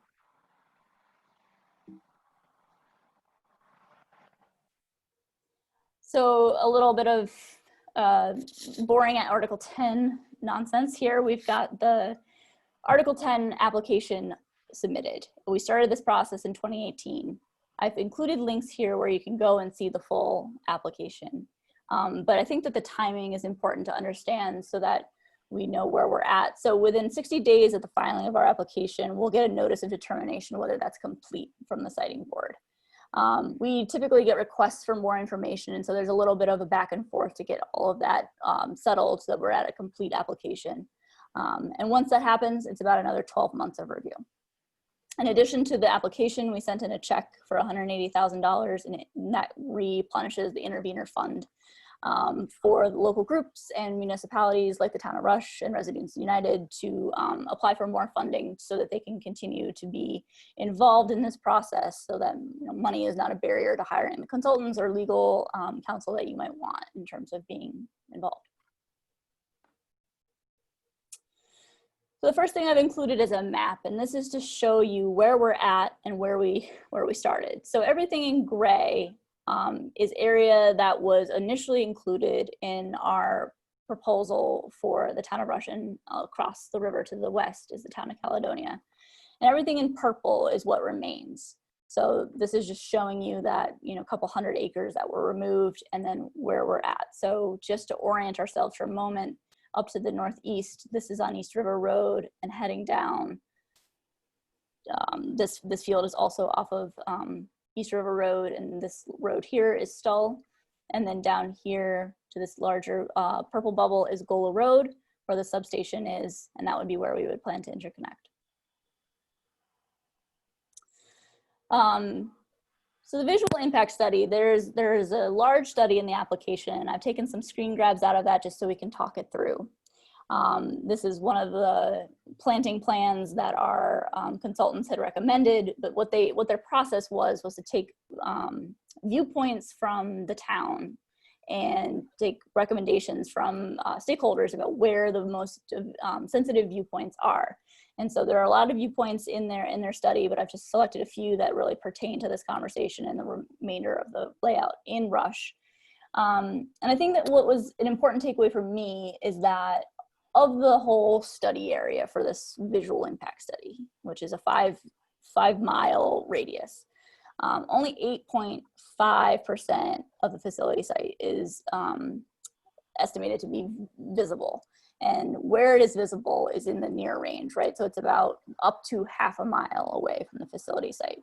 So when we're thinking about where this will be visible, it's really from adjacent fields, it's from the rural roadways, and as we've taken it away from some of the more densely residential places from our original layout, that number had dropped significantly. And so the conceptual planting plan you'll see in some of these simulations, just to kind of get a sense of the plants and grasses that they had recommended so that we avoid a monoculture, something that might incorporate native grasses and some interesting habitat providing trees. And so just another little figure here to show you what the equipment is that we're talking about. This proposal is a little different in that it uses single axis trackers. I don't know that the town has seen a proposal with those yet, but the general design is simple in that the panels track the sun throughout the day. So at their steepest angle, that's at the beginning of the day and at the end, and throughout the day, they may go flat during the height of the sun. The biggest equipment is the inverters, right? We can see that on the bottom left of this slide. And those are not tall, but they're bulky. And so we've designed those to be inside the center of the array so that they're, they're not a part of the view shed that might be created. And throughout, there is a plan for a chain link fence. National Electric Code requires a fence to surround the equipment. And so this is one of the first simulations I inserted here. This is from the intersection of Woodruff Road and East River. And so it's a viewpoint that's looking west. At the bottom, you'll see pictures of the existing conditions. And there's just a little figure showing you where in the general layout this viewpoint is. And this is one of the most distant views. I know Woodruff has been, a hotly talked about location because it's more residential. I liked seeing this because it really shows how distant the view is from this particular location. And this little inset is a small horizon of solar panels. This one is the most northeastern portion of the facility. It's just before the intersection of East River Road and Fishel. And again, it's a cornfield and the picture's taken. As I go to the next, this is an unmitigated view of the array. We have some, we've got the town setbacks in here, so there's quite a strip that's not put into solar. And so in this next slide, you can see some of the mitigation and how that might look with some trees planted. These are leaf on a couple years in.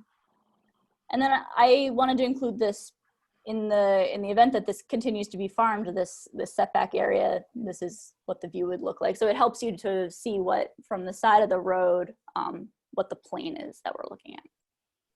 Height of the corn kind of deal. And this is the last one, but this is down on Stull Road, and this is looking north. This is one where we had the most planting plan put into the mitigation. You'll see it's also a cornfield in these pictures with the transmission line in the background. And as we go, that would be the view, bare ground and unmitigated. Solar panels, as you can see, as I mentioned before, are at flat, so this would be the middle of the day. And this is with a polyculture, different plants and shrubs, and that would be a couple years in with some leaves on. And I did not provide a simulation of what the cornfield might look like, and so that you get a sense of what that would be like. So I'll just do a couple more slides and then we'll take some questions. I wanted to highlight what we put into the application in terms of baseline economic benefit assumptions. This is a question we get a lot, right? And so it's a breakdown of where we see the local benefits. So this is a prevailing wage job. It will take about 1.5 years. And so our estimate for the construction payroll is about $28 million. Annually, we pay just over $1.2 million to our landowners in lease payments. We are subject to, no matter what happens with pilot or no pilot, we're subject to full special district taxes. So we think about $90,000 in annual fire district taxes, which is a substantial piece of a fire district. $900,000 in our annual spending. We expect to have a couple full-time folks working on the operation and maintenance of this facility. So this is our salary and our local spending. And then a baseline assumption for our pilot and host community benefit agreements, that's about $540,000 per year. And then I included here an estimate for what it would cost for us to pay someone to graze this entire site. So per acre price, and it comes out to $320,000 per year. And here's a slide just breaking down what each municipality might be able to see based on the proportion of the facility in each municipality. As you can see, the Avon Central School District and the town of Caledonia have the bulk share of the project. So the town of Rush would see a little bit less given their market share is decreased, but it's a helpful little breakdown. And we can maybe put this on the town so everybody can kind of revisit it. And then finally, I wanted to touch on agriculture. This is something that comes up over and over again. I grew up on a farm, so it's maybe where my conversations tend to go, but the symbiosis between agriculture and solar is something that I really believe in and that we've put kind of central to our application for Horseshoe. Obviously, a lot of our landowners are, I'm sorry for the background noise, a lot of our landowners are farmers. They're, owner operators of many thousands of acres collectively. So what they've leased to us is typically, a small percentage of their overall land, but they've done so because it's a net benefit to their overall operation. In general, solar is a temporary conversion of land. We accompany all of our proposals with a decommissioning security and a decommissioning plan that follows ag and market guidelines. So it's I think someone mentioned this previously, but it is a chance for our soils to rest, similar to a conservation reserve program or something like that. And depending on your planting, your seed mix, you can really increase the overall biodiversity and the habitat on site. You can increase the net health of the benefit of pollinators. And obviously, if we have the sheep grazing on site, we've got an agricultural tie. We're bringing a New York State commodity kind of back. It was something that we had done a lot of and have gotten away from as a state. Predominantly, we now import sheep products, especially lamb, from Australia and New Zealand. So solar grazed lamb is really something that's being looked at closely as a way to kind of bring that back. And as I mentioned, the pollinator support is a huge one. 23% of our ag products in the US, including half of our primary crop types, come from pollinator dependent crops.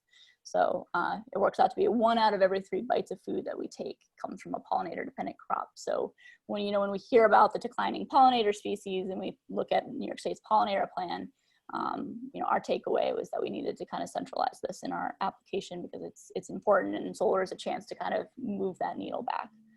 And obviously, as I mentioned, the lease revenues, you're diversifying farm revenues to continue your farm operations. It's a good, business thing to do in general is to diversify your farm, your income. And so I think a lot of farmers have looked at solar as a way to do exactly that. And again, our decommissioning protocols follow ag and market guidelines. So I promised you I wouldn't take up too much time. I'm going to try to keep that promise. I have included some ways to contact me, my email and my phone. There's more information on our website, and we will have a virtual forum on August 27th. I have provided the dial-in and the code for that. It's from 6 to 7:30. We typically do an open house at this stage in a project, but we want to try to do that in the most safe way. So a webinar was the way to go. So I hope people can attend that. And with that, I will take questions for as long as Jerry and the board will allow.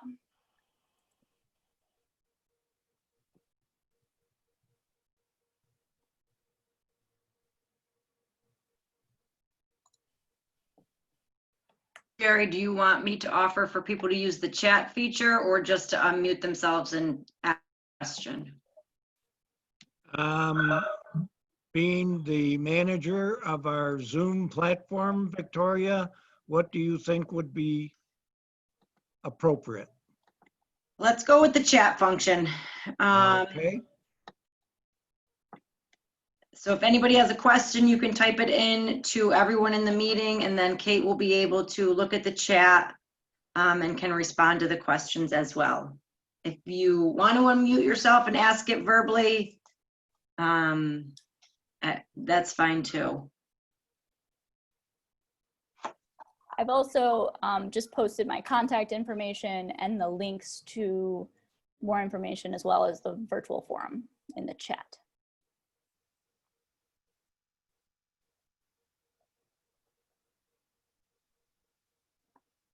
Did you see that first one, Kate? The question comes from Ethan and Susan Christ. What was the criteria for decisions on changes of solar array in Rush? It's a good question. Meaning away from some homes, but not others, yes. Primarily, it was the most, well, first of all, we've done a number of studies and some of them were on flood, hydrology, environmental species, cultural resource. The zoning that the town board also put in their town law also played into some of this. We were trying to follow the letter of their law as best as we could. There were also, I think the main parcel that we dropped was at the intersection of Gola and East River Road, and that had some of the most substantial views from a number of homes.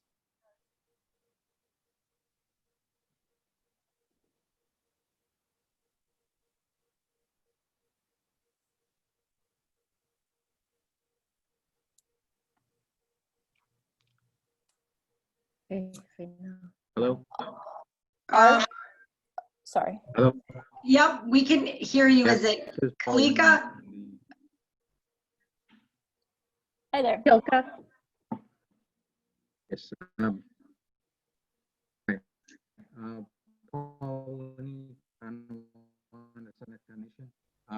calling in questions where one was, you didn't discuss anything about the Army Corps of Engineers and what I'm sorry, I can't. Yeah, I can't hear. We're having a hard time hearing you. Oh, you got to talk into the computer more. Try it again. Can you tell me more about the Army Corps of Engineers part of the building of the Tennessee River?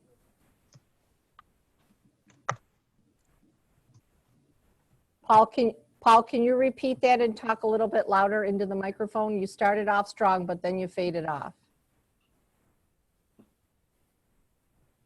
Yeah, I'm trying to find Yep. out more information about the Army Corps. Nope. We lost you again, Paul.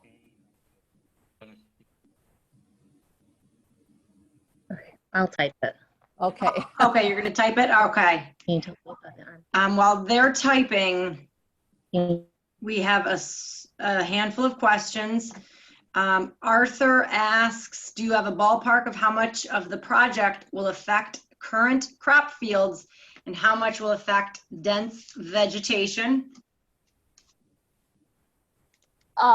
Everything in Rush at present that is designed for solar panels is currently in row crop. I think that answers that question. Please send a copy of your presentation so we can post it to the town website. Victoria, did you have it? Yes, okay, Fantastic. I will, yep, I'll forward that to Kathy.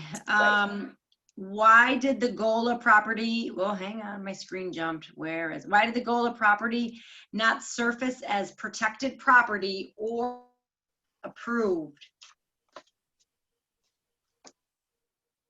Sorry, what was the question?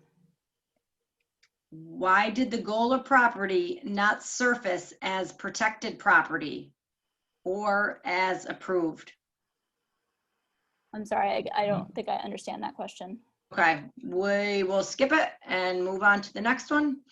How would you feel about the graves of your grandparents being disturbed for a development project?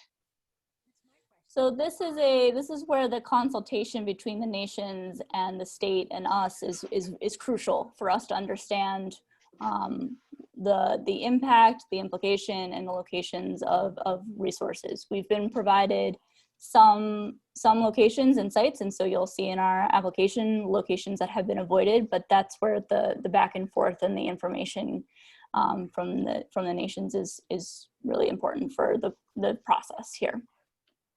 And I should also underscore that because this permit comes from New York State through Article 10, that the State Historic Preservation Office is sitting in the middle of that process to kind of ensure that back and forth is happening. And in addition, the survey process that I mentioned, right? We're working on a testing plan. That proposed testing plan has gone for review and comment, and we'll need sign off from everyone before we embark on actually testing, and researching, and improving our understanding of the area. Okay, next question comes from Jean Morelli. What is the plan for the existing leases for the additional land? Will you be terminating them, or will you guarantee that you will not come back at a later date and expand in Rush? Oh, that's a good question, because we get this a lot because we tend to lease entire parcels. Now, obviously, you've seen me now for over a year at your town boards and probably tired of me. As you've seen, the process is one of elimination and not addition. For us to add anything back into an application would be to start this whole thing over again. Okay, can you tell me about the Army Corps of Engineer application for drilling under the Genesee River? We've had preliminary consultation with the Army Corps. They're a stakeholder in this process. They'll be reviewing a permit. They're aware of our general plan, but they're going to be, involved as we move forward with the state. Okay, I'll keep reading as long as everybody keeps typing them. Where else do you have a 100 working 100 plus megawatt large industrial solar facility currently in operation in a river valley with sheep and bees, where all your information is benchmarked? Hi, Carl. We don't have one in a river valley. We have a site in Uruguay that's operational with sheep. There's several in Canada. I have worked on smaller projects that have sheep and bees. But this utility scale size is certainly new in New York. So I can't point to one with specificity in terms of the criteria there, but there are several out there and lots of studies, including the National Renewable Energy Lab, that has done some really remarkable work in benchmarking. So I can share those two with you. Sean from Brockport, has a study been done to what old growth trees will be impacted? And can consideration be taken for the old growth trees in the middle of farmers' fields or on the array areas? So the Genesee oaks, as I've heard them referred, and there's old growth oaks in a lot of these fields, and my understanding is that they're quite culturally significant to everyone in the area. We don't have a plan to touch those whatsoever. Can you guarantee that you will not expand in Rush?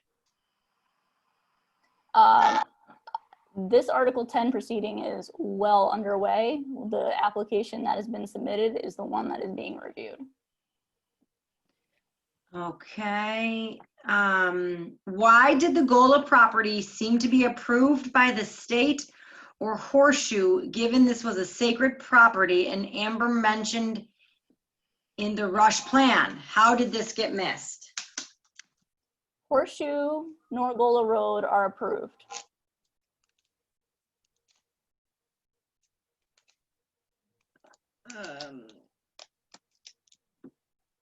can you come out and present to the town of Wanda Nation? Yes, absolutely. And I've done some outreach to see if I can set that up. But I would, if you can send me your email, and anyone that would like to be involved with that, please let me know. Please confirm that you will not expand in Rush. I guess I'm not sure what Jean means by expand. I think I've confirmed that the layout that we've submitted is the one that is going to be reviewed by the siting board. Should we add land, as was already done earlier in this process, it's one of starting the Article 10 process all over again, which would negate the whole point.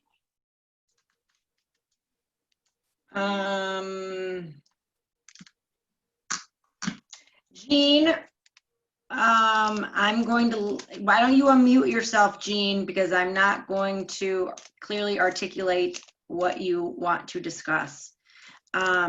Kate, if you want to take down Melissa Smith, she would like to know when you can come out and present to the town of Wanda Nation.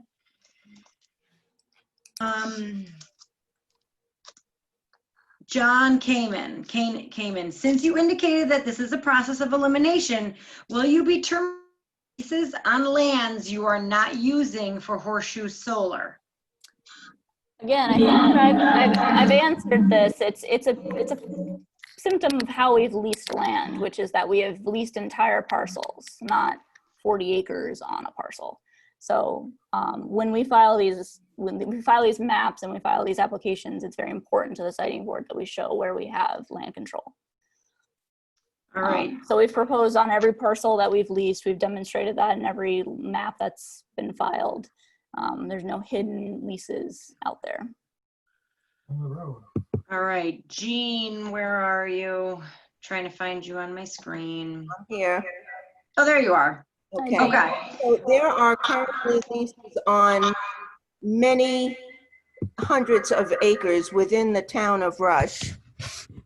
And your illustration shows that you're using less than you have leased, potentially. The question is, why wouldn't you amend those leases to specify how many you are going to use? You are currently, and you keep evading the question, so to me, you're saying that you won't guarantee that you won't down the road expand your footprint of solar panels within the town of Rush, because you're refusing to say that the leases won't be terminated or amended to reflect the fact that you're leasing or have a panels, you know, using 10 acres out of a 40-acre lease, for example. So I want a definitive, you know, I want you to tell the people of Rush what your intention is. Well, so Jean, the reason I'm struggling to answer the question the way you've answered it is because we've leased from landowners a very specific amount of land, their entire parcels in most of those cases. And we have an agreement in writing with signatures on what we've leased and what the term is and for how much money. And so to tell you that we're going to go ahead and terminate those leases and release would be a violation of our commitment that we've already made with landowners. But I'm bouncing the question back to the process, which you're very familiar with, which is Article 10, and pointing to the length of time it's taken to get to just this point and the number of studies, and also the reason that we've left acreage out for good reasons. Either they're not buildable for a community reason, a flood reason, a species reason. So forgive me for struggling to answer it, but it's because we have leases. On the Conewago site already, right? What is being done with them? What was that? I'm sorry, that's not me speaking. So I really want clarification, and I guess for the record, I'd like people to know that you're refusing to guarantee that you will not be expanding within the town of Rush for whatever reason, unless, you know, Invenergy has very deep pockets. You don't care that you'd have to go through this process down the road again, or whether you would plead that it, you know, you could just speed dial it through. I want people to understand that the fact that you're saying you've limited the acreage of panels in Rush has no bearing on what we may eventually see. Jean, I can tell you that we have no current plans for expansion. I can tell you. That's the point. I can tell, right? Because I can't tell you for all of eternity what's going to happen in terms of another solar company coming in and wanting to do a project. I can't make those kinds of promises, but I can tell you and I can represent, Are you saying that you can sublet the balance of those leases to yet another project developer? I want people to understand that what you're saying is not necessarily the truth and not necessarily what they're going to be seeing in the town of Rush for this industrial facility that you're putting in a residential area. I'm gonna try to take a stab at this one more time, Jean, and then we'll try to move on to another question, and you and I can follow up about this if necessary, and we can talk. I can talk to Residents United because I know that this has been a concern. We have leases, we have agreements with certain landowners, we have leased entire parcels in most cases. The application that we have filed with Article 10 has been a time-consuming and expensive process. We have been trying to make a proposal that will work for all parties, the town of Rush included. And so what I was here tonight to talk about is what we have proposed, and that's the application that will be reviewed by the state. I am not saying that we are expanding. I'm not saying that there's another project. I'm not saying that we could sublet. I'm just saying that I can't speak for all future development in the town of Rush. I'm here to talk about the Horseshoe Solar application as filed. Thank you. We can, leave it at that, and you can get back to me anytime you want. But for the record, you're not saying that you're not going to do those things either. So please, everybody understand that, what we're looking at. Thank you. Okay, the one that we could not hear, you have found burials on the Canawagas site already, right? What is being done with these? And Melissa, I'm going to unmute you if you wanted to speak to that.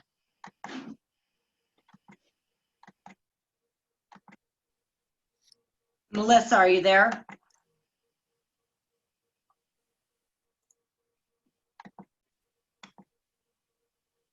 Yep, she's there. Okay, are you able to answer that one, Kate? Yep. So Canawagas, for everyone's, for those who might not know, my understanding is that Canawagas is the name of a former Seneca village near the town of Avon. There was also a reservation. This is over in the town of Caledonia, also by the same name.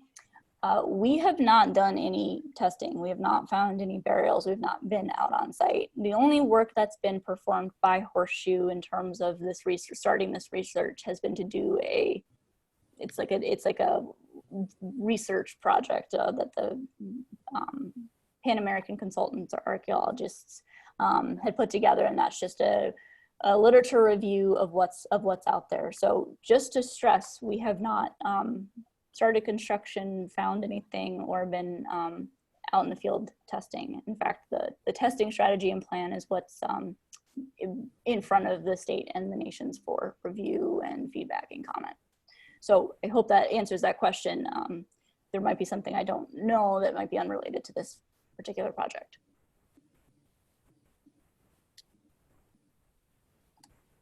And Melissa, to your other question about time, I'm happy to meet anytime. I'm fairly able to make the trip happen.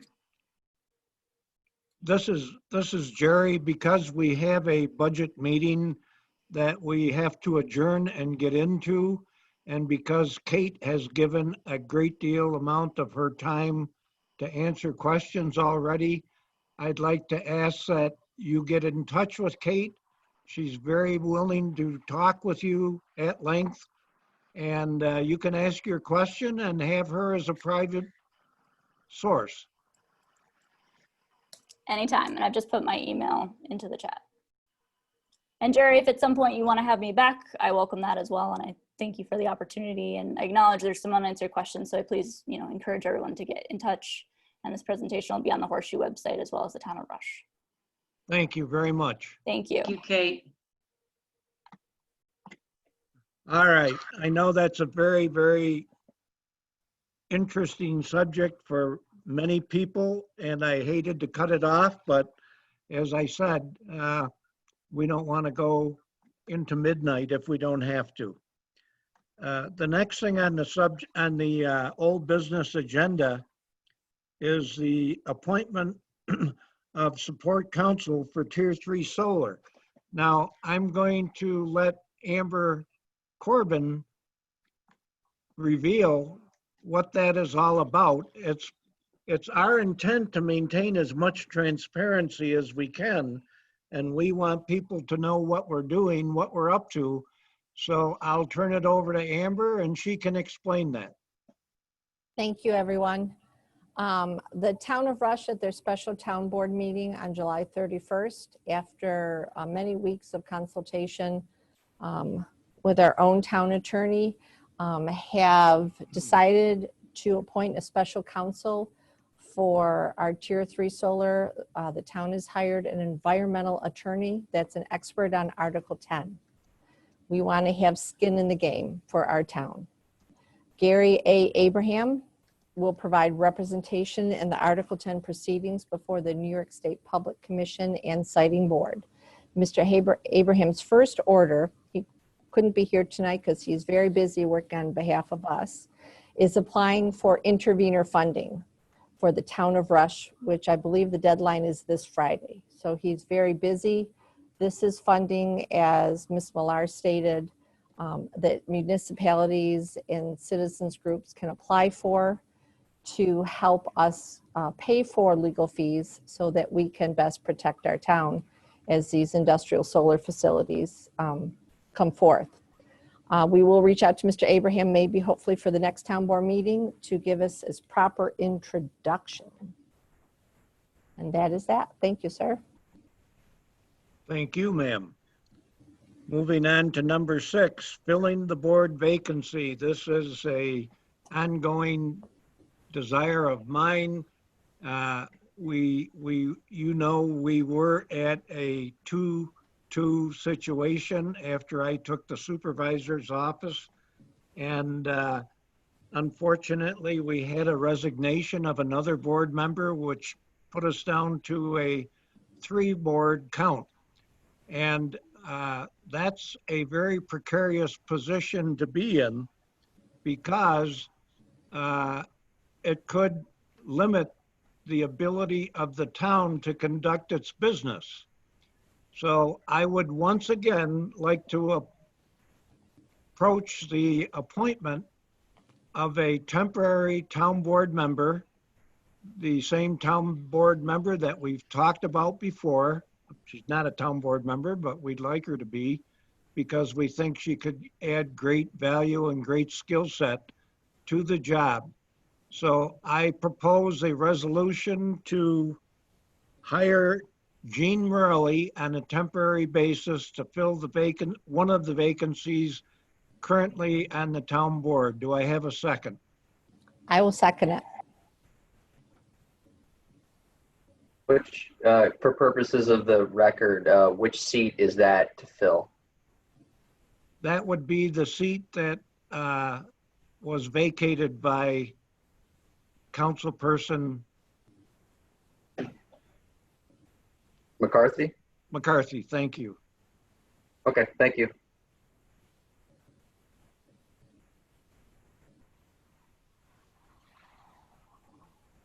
Did again. Councilwoman Corbin? Aye. Councilman Williver?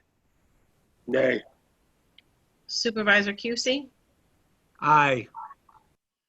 I'd like to take this opportunity, I've written a statement about this, to discuss the open board seat situation and my reasons for voting against appointing someone to fill the seat at the last 2 board meetings. First, as you know, I was one of the board members that requested we interview for and fill an open board seat back in January. We have historically advertised when we had an open board seat and allowed all board members to review applications and interview potential candidates and then vote for the most appropriate candidate with full knowledge of the individual we are appointing. In January through June, when the topic came up from the supervisor, the supervisor opposed considering the appointment to an open seat. Even when in January, a respected member of our community who had previously experience as a board member volunteered to serve through December 31st and not seek election in November. In June, due to an additional resignation, we now have 2 open seats, and the supervisor has now decided one or both of those seats need to be filled.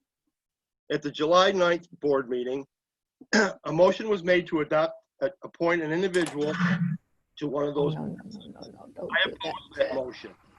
The board had not advertised or interviewed for the board seat, and I was not even given the courtesy of receiving the person's name or resume or any notice of the plan prior to the proposal being made to the town board. I again suggest we advertise an interview for the position so all board members would be in a position to evaluate the individual. At the July 22nd board meeting, again without any prior notice to me, the proposal was made again to appoint Gene Morelli and in addition Jeff Warner if he would accept the position. Jeff, as you know, was attending the meeting and stated due to concerns that have arisen since his offer in January to serve on the board about the lack of communication with the supervisor to board members. The supervisor's statement at the July 8th meeting that Jeff was not considered because of reasons to be kept confidential and only shared with Mr. Warner as well as not being contacted prior to the board meeting to discuss the proposal. He was no longer willing to serve. To move forward on this proposal was therefore meaningless.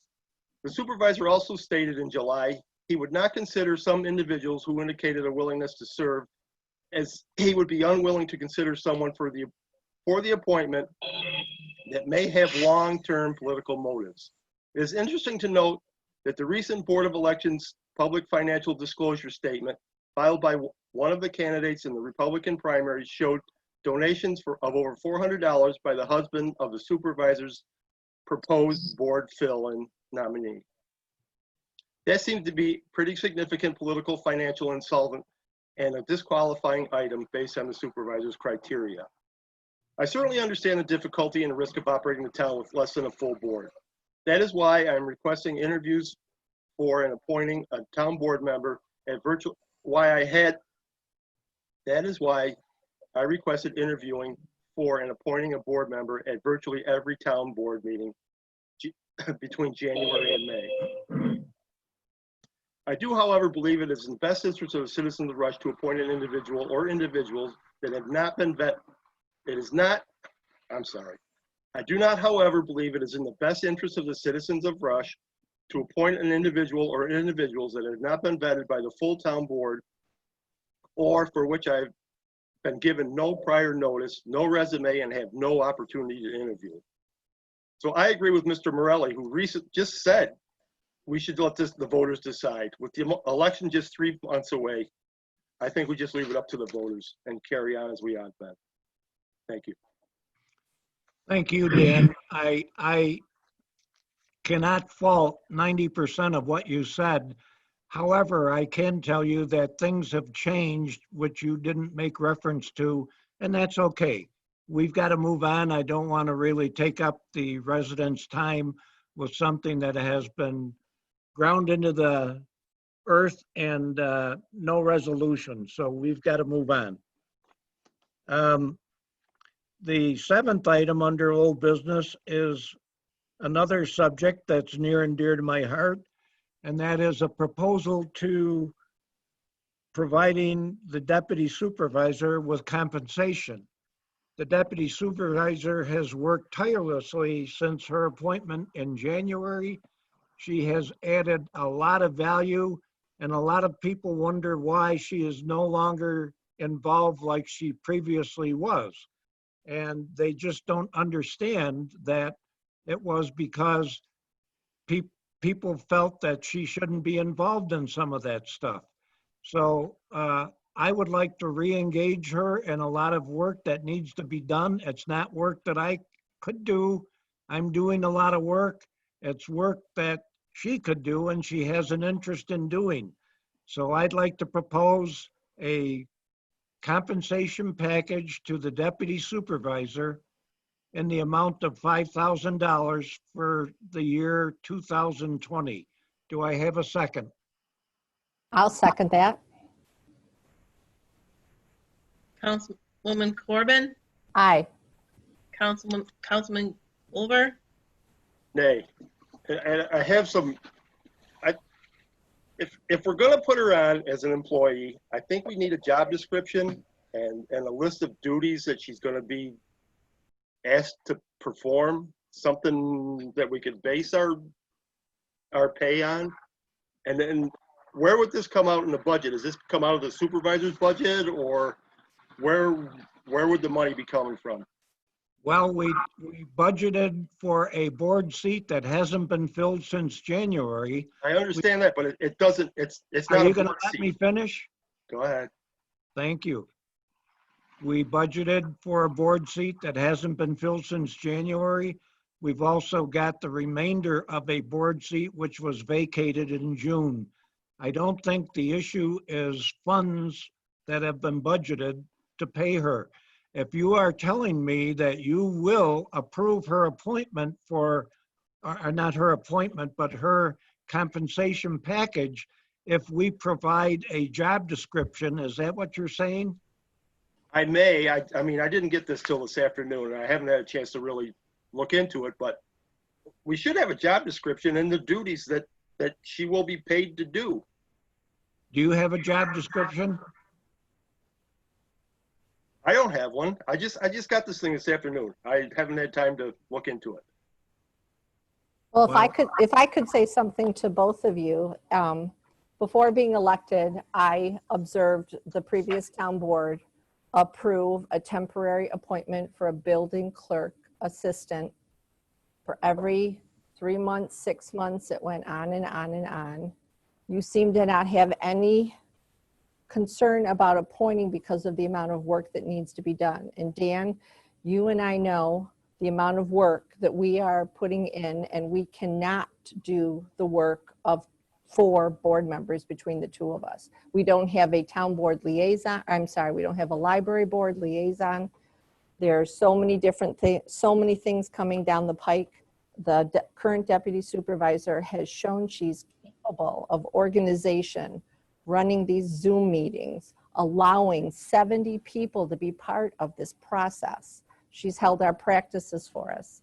I mean, I'm not even going into the committees when she ran it. So she has shown it. She has given us her resume.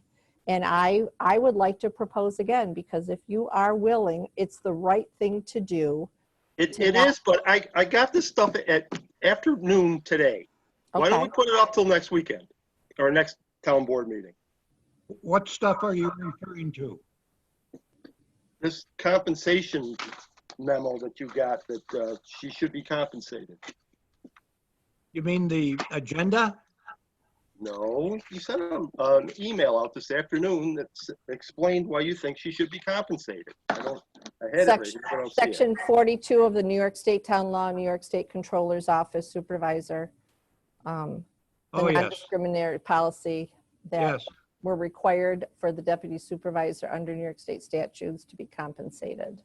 It's not a volunteer position. So Dan, we can come up with a job description. Well, let's do it at the next town board meeting. You're not willing to do it tonight? Not tonight, no.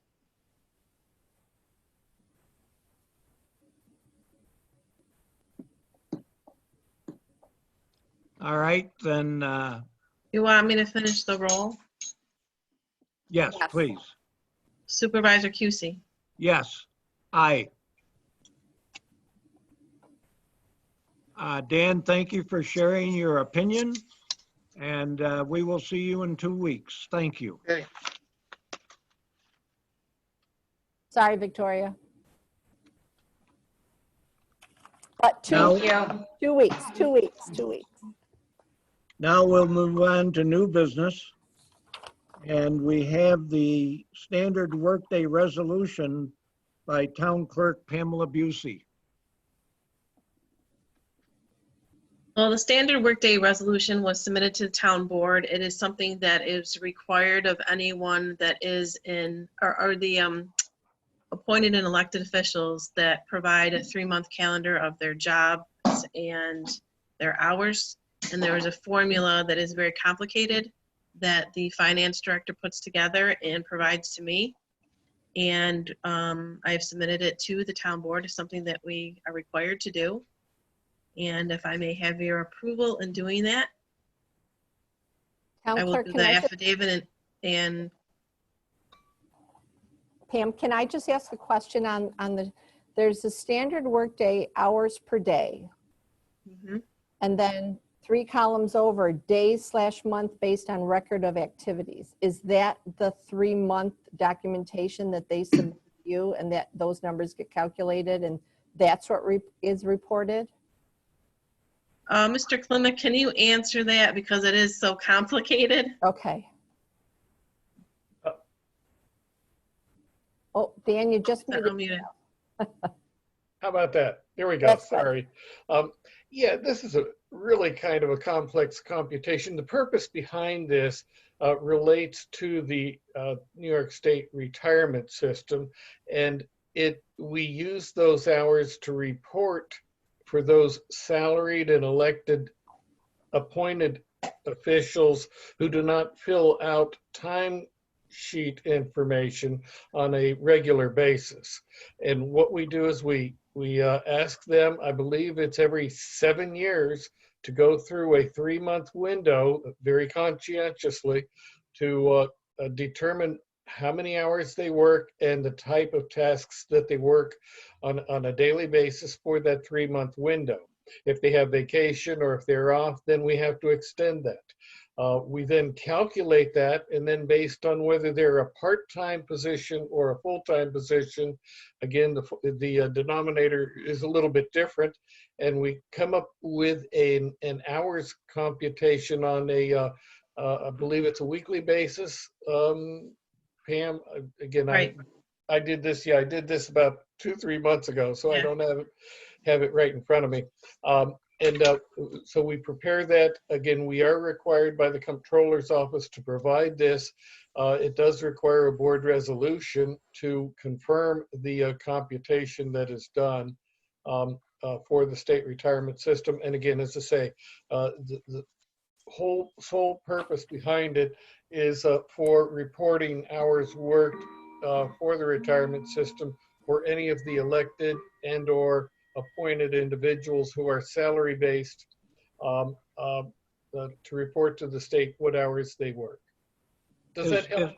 Is this unprecedented? No, this has gone on forever. Every year.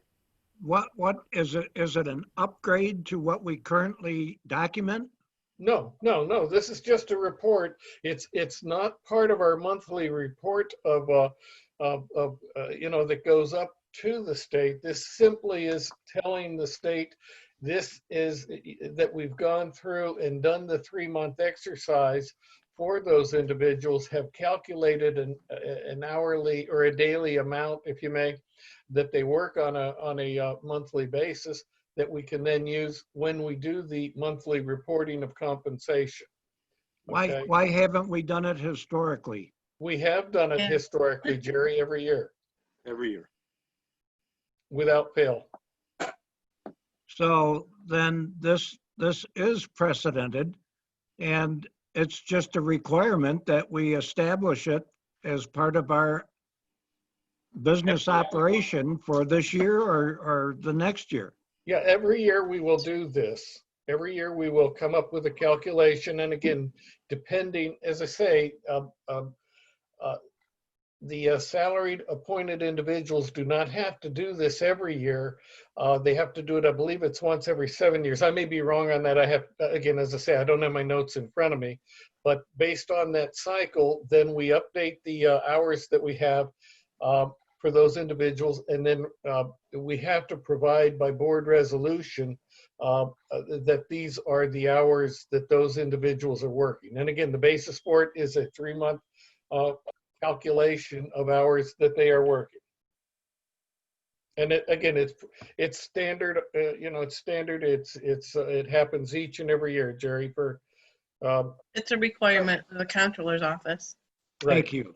I suggest you propose your resolution, Clerk Busey.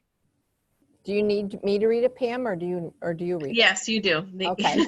Thank you. Be it resolved that the town of Rush hereby approves and establishes the following as standard work days for elected and appointed officials, and the town clerk will report the following days worked to the New York State and local employees retirement system based on the record of activities maintained and submitted by these officials to the clerk of this body. May I have a second? I'll second that. Councilwoman Corbin, Aye. Councilman Williver, Aye. Supervisor Cusey. Aye. Supervisor Cusey, I know you asked me twice for my report, and maybe you were just suggesting if I would bring up the item of transcription. Are we doing recordings and transcriptions as submitted to the Councilman Corbin and Deputy Supervisor Mazzetti? I have not received a recent update on that, and I will talk to them about that to ensure that we don't lose anything in the cracks. Well, I have submitted all the examples and have talked about it a couple times and provided cost estimates. So I'm eager to do that now that we have a laptop, and the situation that I was in this evening, having a laptop at work. I might have to include that in my next budget now. Well, that could happen. And having come home and stuff. So now I'm doing it a little bit differently. So appreciate it. Sooner than later. I will ensure that you are informed of the decision. So I won't be a part of the decision? Well, that would be included. We can't do it without your input. Thank you. You're welcome. I hate to pick on Councilwoman Corbin again. And they're tired of hearing me, Jerry. But the battery moratorium needs your management at this point. The town passed a battery moratorium. We're putting together that committee. We're going to be researching the important issues for our town and report at the next town board meeting. If interested, I already have many people that have reached out to me since we first adopted that law. So please feel free to email me in the next week. I was doing a lot of research in Livingston County because of the Horseshoe Solar and the Canowaga site and my involvement there. And it's very interesting. So many towns in Livingston County are also adopting battery moratoriums. Thank you. Thank you very much. And number 3, the town YouTube channel by Deputy Supervisor Mazzetti, if you will, please. So I hope everyone heard the good news. I tried to share it as best that I could. The town of Rush has a YouTube channel now, and Kathy Hankins did post it on the website. So that looks awesome. What it requires is I'm just uploading the video and audio from Zoom onto the YouTube channel. The first couple of meetings that I trialed, I only set the recording to do speaker recording so that just whoever was speaking was always the one being recorded. I went back into the settings and messed around with them a little bit so that there's a couple different recording options where it can be recorded like the big grid view. It can be recorded where the speakers, just the speaker again, or everybody. So once this meeting's over, I'll process that information and see which recording. I could even upload all of the recordings to the YouTube channel. But the zoning board ones are on there, the planning board ones are on there, and the town board ones are on there. And I think we have like 9 subscribers already. That's great. Thank you very much. You're very welcome. So this will, this will get us through COVID, and Zoom functions as to have it as a recording. But once we go back to real life, as I like to call it, we will have to look at different options to record it and then broadcast it. Otherwise, we can't sit in the board meeting and have a regular town board meeting and be on Zoom at the same time for the public. That's not how Zoom was built. So we'll cross that bridge when we get to it, but I am proud to say that our YouTube channel is up and running. Thank you very much. You're very welcome. We've got to move on to resolutions. And the first resolution involves identifying the little garage or shed, whatever you'd like to call it, that sits directly behind the town hall in the parking lot. That has a co-use by the Rush Lions, who have their medical equipment located in that shed. And we've heard that a lot of people don't know where to go to get that stuff. So there is a proposal to post the Lions logo on the loan closet so that people know exactly where to go to pick stuff up. So I propose a resolution to post the Lions logo on that loan closet. Do I have a second? I'll second it. Councilwoman Corbin, Aye. Councilman Woolever, Aye. Supervisor Cusey. Aye. Supervisor Cusey, does that mean that all the equipment will just be taken out of that area? Because many people do call for the phone number for the loan closet, and I will give it the two people that I have addressed to contact in order to get information from or get equipment from. So is that changing? We have no intent of changing the process for getting the equipment. We merely want to let people know where they're going so they don't go bang on the door of the Judicious Pavilion or bang on the library door. They can see the logo on that facility and meet whoever they've made a contact with to pick all up right. the equipment. So that's the only place that they're getting it from? That's my understanding. Okay, that's a little bit different than what I understood, so thank you. Oh, well, maybe I got it wrong. What did you understand? Not all the equipment is stored in that facility, so the members of the Lion Club distribute it to the person that needs it, and then if it is returned, they can return it there and let someone in the Lions Club know that it's there waiting to be put into the storage area. Well, that's workable also. Thank you. You're welcome. The other resolution is for the highway department to work outside of the right-of-way on a townwide drainage issue. This is located in the area of 5711 East Henrietta Road. And you have to have a town resolution to allow the highway department to go on to private land to manage the drainage district. So I propose that the town board allow the highway department to work outside of the right-of-way on a townwide drainage issue in the location of 5711 East Henrietta Road. Do I have a second? I'll second. Councilwoman Corbin, Aye. Councilman Woolever, Aye. Supervisor Cusey. Aye. And last but not least, I want to make a couple of future date announcements. The town board, August 26th. Be prepared, Dan. And September 9th. And the planning board is August 18th. And the zoning board is August 13th. And bear in mind that all of these will be Zoomed. We will be Zooming up until September 3rd, I think it is.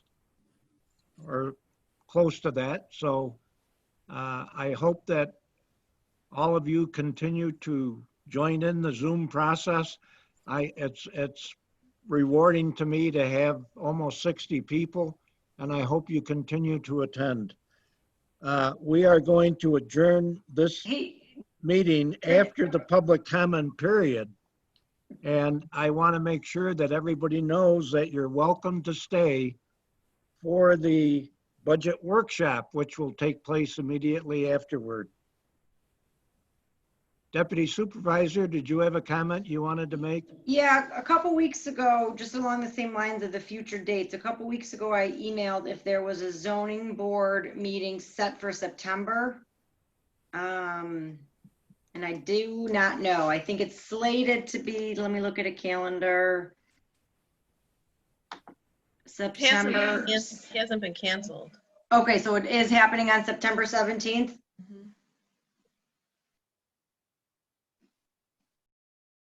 I thought I heard Pam confirm that. Yes, because by the 10th, something had to be submitted. So Okay. if there was nothing submitted, then we wouldn't be able to have, we wouldn't have a meeting. Okay. Can I clarify? The zoning board meets the second Thursday of every month. And the second So is it would be the 10th. 10th. Okay. Thank you. Yep. All right, now we're going to go into our Hey, public Jerry, com- hang on. I'm sorry, Jerry. So it's not on the calendar. So maybe we could update the calendar or Town of Rush calendar. I Yes. think, yeah, I think maybe Catherine had to take some things down in order to make some cancellations. It's not easy to remove and place things back on the calendar. But Okay. I'll talk to her about tomorrow. All See if right, we so can fix that. September 10th is zoning board. Thank you. Welcome. I'll stop Okay. interrupting, Jerry. That's okay. I'll enjoy your interruption. Now the next and last public comment period for today. This is the one where you can expect two-way dialogue. I again ask you to be respectful and not antagonistic. This is your chance to ask your questions, to air your opinions, and to get an answer. So please try to restrict your comments to less than 5 minutes because many of us are looking at midnight before we get out of here. So have at it, please, and thank you for coming. All right, Phyllis, as promised, you are first. Okay, Victoria, thank you very much. I'd like to make a comment in rebuttal to what Mr. Morelli said at the first public comment section. As Mr. Morelli stated, a member of a decision-making team of the town should be honest and law-abiding. I have admitted to my mistake. He claims that I knew I was not following the law because it was written on the petition I was carrying. I had advice that in some cases, a notary can use alternate means to verify a signature. The Monroe County Board of Elections declared my action on those 2 signatures was not allowed. I admitted my mistake. I took full responsibility for my actions, and I accept that. So I might ask Mr. Morelli why he would be getting so upset with his accusatory remarks when he himself has broken the law under the guise of doing planning board business. Can the supervisor explain why Mr. Morelli, the planning board vice chairperson, has a warrant out for his arrest because of those actions? I would like to make it very clear.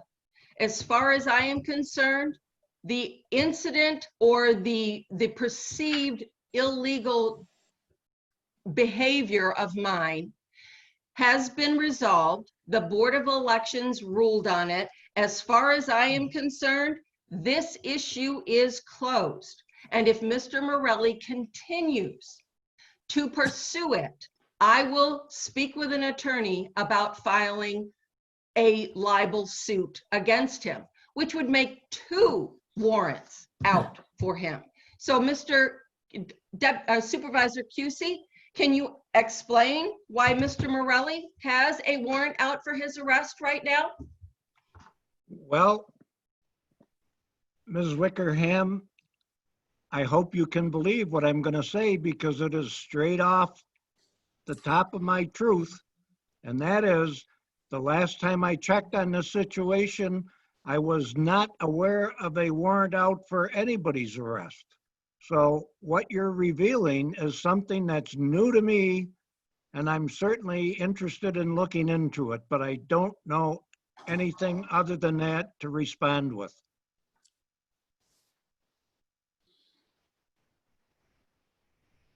I hope I didn't shut everybody off. No, I will even reveal that I spoke with the Zone B captain who told me that there was no warrant. So I'm sorry if you were looking for something other than that, I can't provide it.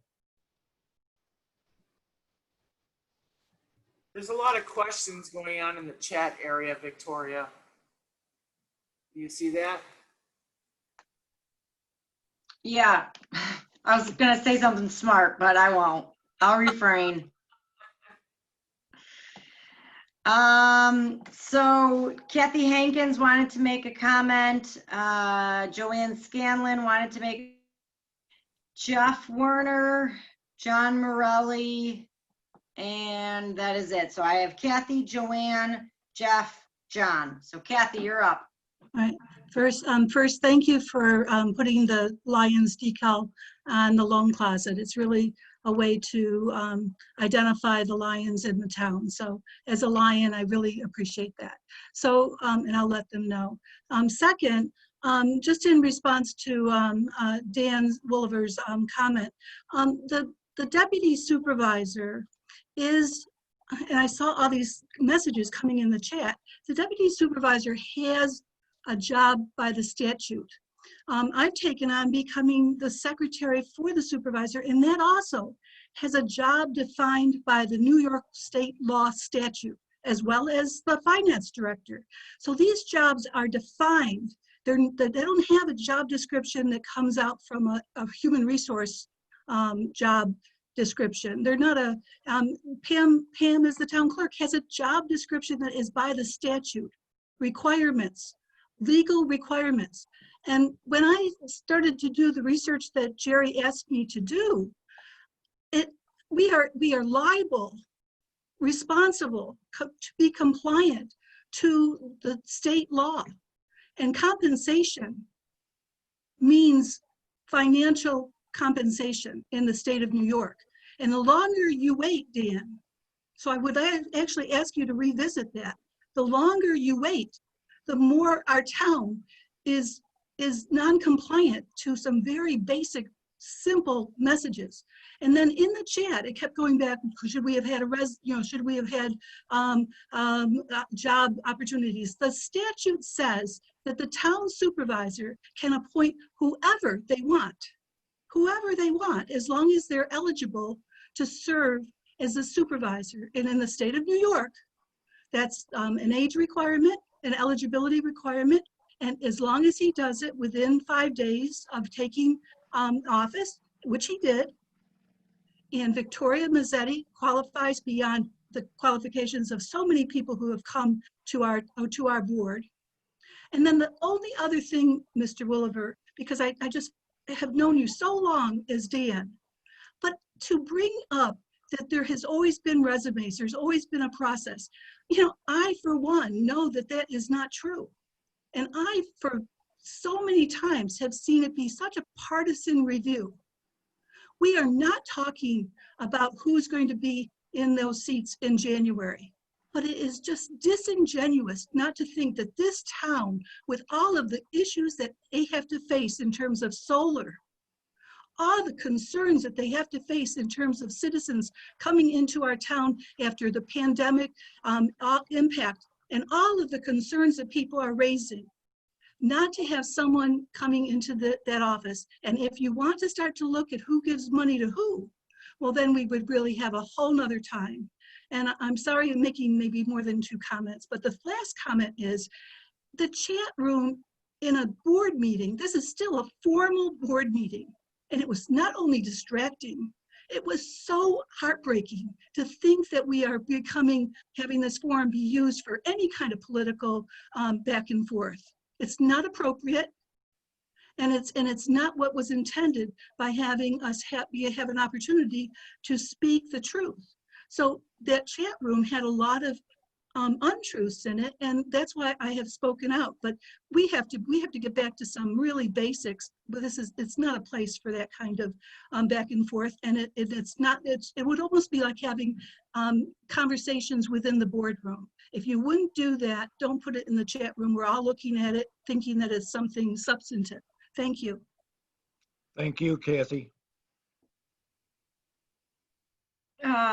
Joanne.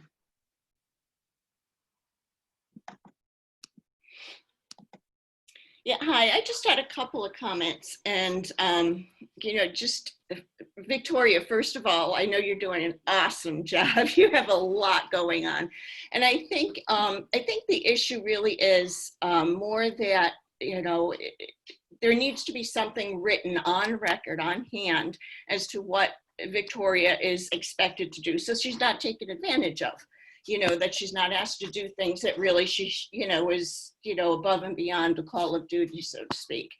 But, I don't know. I mean, with other companies and with other organizations I've worked with, we've always been able to come up, even if it's, even somebody's been doing this work for a couple of months, once you agree, you can always retroactively enact that decision. So, I would ask the town board to consider that once you have everything that you need, which I think is important to have. You need to have that information on file.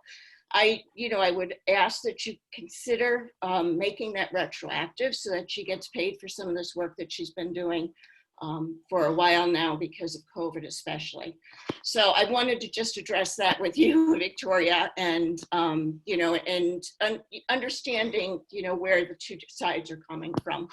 Then the other thing is regarding the vacancies on the board. And I think, I was there at the last meeting, and it does not make any sense not to interview people as a group, either individually or together, and have come to some sort of agreement. Appointing somebody without anybody else's input, I think that is just causing more dysfunction within the board.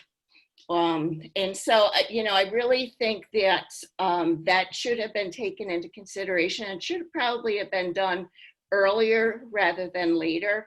And at this point, we're, 2.5 months now from the election. I don't think it makes any sense to appoint anyone between now and November, because by the time they get up to speed with things, they're going to be done.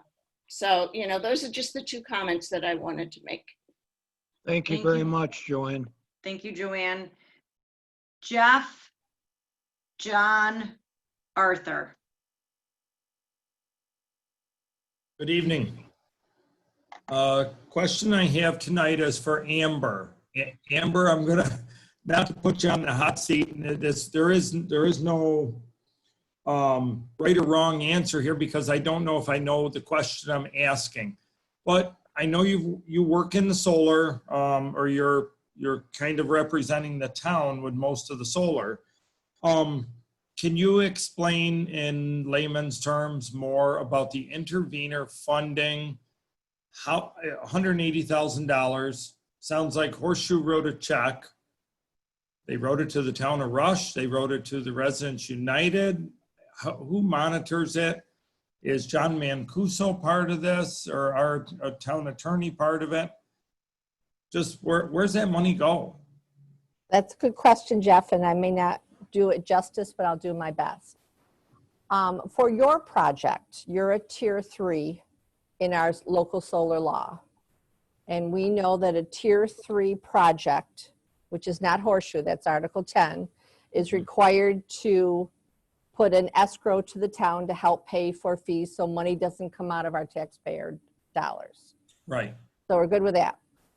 Article 10 bypasses all that. It goes right to the state.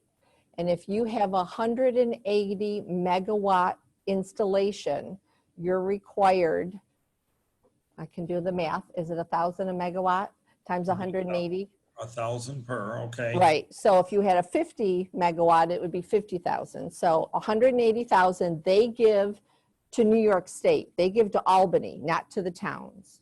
Okay. And there's 2 rounds of intervenor funding. The first round, the town applied for, John, help me, back in, It was 2019, March, August, March? April. I think it was in Yeah. the spring of 2019. Somewhere around there, Jeff. Okay. And there's something called an administrative law judge. So the town of Rush has to fill out and go plead their case, the town of Caledonia and Citizens Group.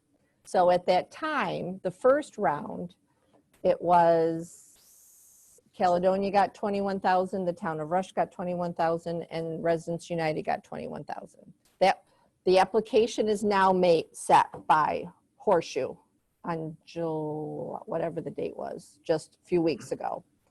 Now they have to do their second round of intervenor fundings, which is 180,000. So now the town of Rush has to apply to New York State and that administrative law judge if they want to get a part of that 180,000. Municipalities, and John Mancuso, correct me if I'm wrong, can get up to 50% of the intervenor funds. But remember, there's Caledonia and there's Rush, and then so we don't know how much the town of Rush is going to get to help us have skin in the game, to help us pay for, you know, visual, like your escrow paid for visual impact studies, you know, noise, things like that. So that's where we're at right now. Did I answer that? Yeah, that's all accurate.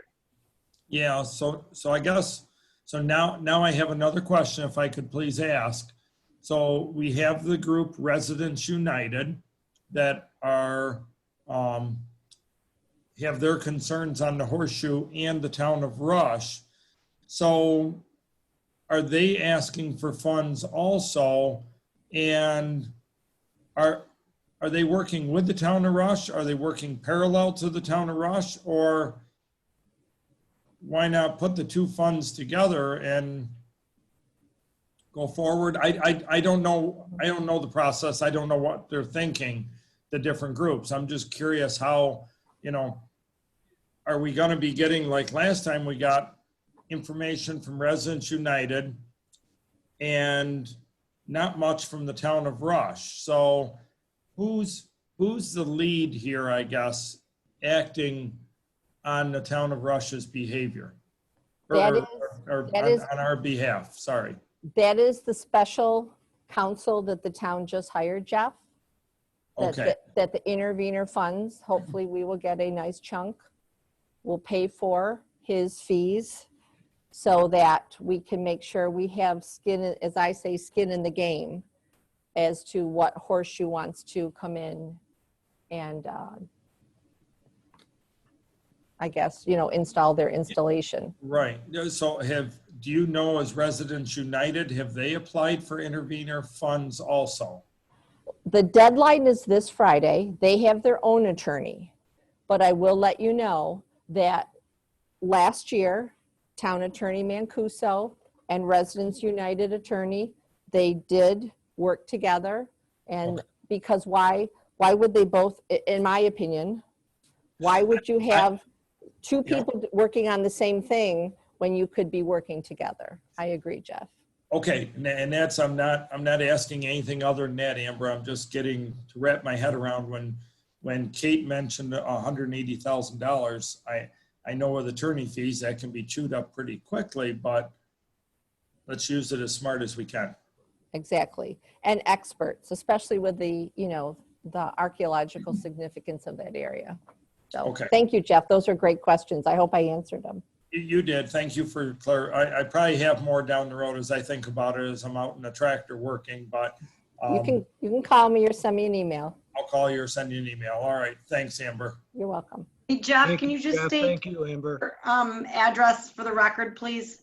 The farm address is 8427 West Henrietta Road, Rush, New York, named Jeff Warner. Thank you so much. All right, John Morelli, if you could state your name, address for the record, and then Arthur, you're next.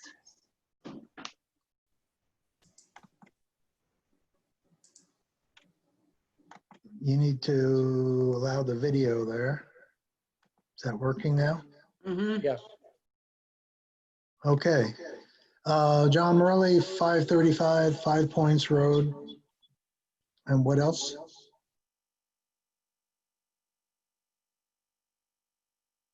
Was there anything else? Your astrological sign, what Oh, you yeah, like to I do for didn't cover fun. No, did I cover Yeah, everything? you got it. That's good. Okay, so Supervisor Kusi asked me to keep politics out of my remarks, and I apologize for making them before, and I will do so now. So what I'd like to respond to two things. One is Ms. Wickerham made a statement about the petition and what it said. And as I read it, and I have it in front of me, there are two types of witnesses that can witness a signature. One is a member, an enrolled voter of the party for which the petition is being circulated.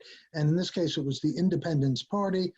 Ms. Wickerham is not a member of that party, so she couldn't witness it herself. The second is for, if you're not a member of the party, then the second option is the notary public or commissioner of deeds. And basically it just says, on the dates above indicated, before me personally came each of the voters whose signatures appear on this petition sheet containing some number of signatures, in this case it was 8, whose signed name in my presence, and who, being by me duly sworn, each for himself or herself, said that the foregoing statements made and subscribed by him or her was true. And then there's a signature for the notary public. Ms. Wickerham said that she had indication that there was another way to resolve this. You know, that may be so. So I can't say for sure. All I do know is that this is pretty clear, very clear to me. And I am concerned that if someone were to read this and not interpret it as being pretty straightforward, then I'd have to be concerned about that individual's judgment. The other is about this warrant for my arrest. There is no warrant for my arrest. There is no warrant at all. This is not true. It's a lie. And if there were a warrant, I think I would know about it. So I just need to dispute the fact that such a warrant exists, and I will leave it at that. Thank you. Thank you, John. Thank you, John. All right, Arthur. All right, thank you. One thing that I wanted to talk. Arthur, could you just say your first and last name and address for Pam again, please? Yes, of course. Thank you. Arthur Avila, 1000 Rush Scottsville Road. Finishing up the comment that I started on the first session, I had a comment to make about the town board appointments. I'm not a fan of appointments. I have unusual background. I was born in Brazil. When I was born, Brazil was a military dictatorship that had a veneer of democracy, and appointments were used as a tool to guarantee majority in the legislative body. So I have serious aversion about appointments in general. So I would like to praise those who were opposed to the appointment when we had 4 members in the board. And now I would like to praise those who were opposed to make an appointment for a 3-member with a board with 3 members. So that is the comment that I have about the appointments on the board.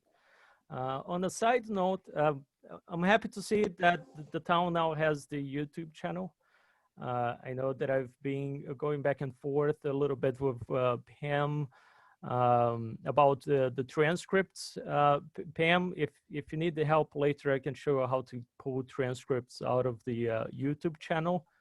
So that will make my taxes easier, since the town was willing to post all of that open for everybody on YouTube.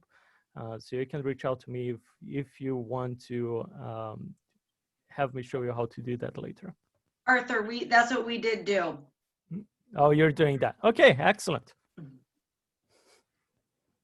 Yeah. I have 2 examples though. Well, I'd like to discuss them with both Victoria and Amber, which is more usable. Okay. Thank you. All right, you're welcome. Thank you, Arthur. Thank you, Arthur. All right, Michael Murphy. Michael lives at 2376 Pinnacle Road. Hi, can everybody hear me? Yes. Yes. I've attended the boards since I moved into the town since October. I've missed 2 meetings, but seniors were brought up tonight. I would like to volunteer the other $250. You have my address, you can contact me, but for the seniors specifically, if they would like the money and they need the money, I agree with the town's decision to split that money, but I would like to offer that specifically to them. So please offer my contact information. The second was regarding the town's, the board approved tonight about a property that specifically the town needed to use the person's private property for the construction equipment to come onto their property. I think it was on East Henrietta Road. I'm sorry. But anyways, I would just like to make sure that that property owner was disclosed of that information before the town board had approved that. I think he requested it. Okay, perfect. Other than that, I want to say to everybody that has done everything for this town, I am new to this town, but I thank for everybody's time. I've watched all the town board meetings. I will stay on for the budget later on as well. But thank you, everybody, for your time and effort for this community. Thank you and have a good night. Thank you. Thank you, Michael. Thank you, Michael. Thank you, Michael. All righty, I think that is it for the public comment, unless there's anyone else. That's a perfect way to end. There you go. Well, while Victoria is looking for someone, yes, there's another one, Victoria. I saw it, John came in. Oh, wow. Sorry, John.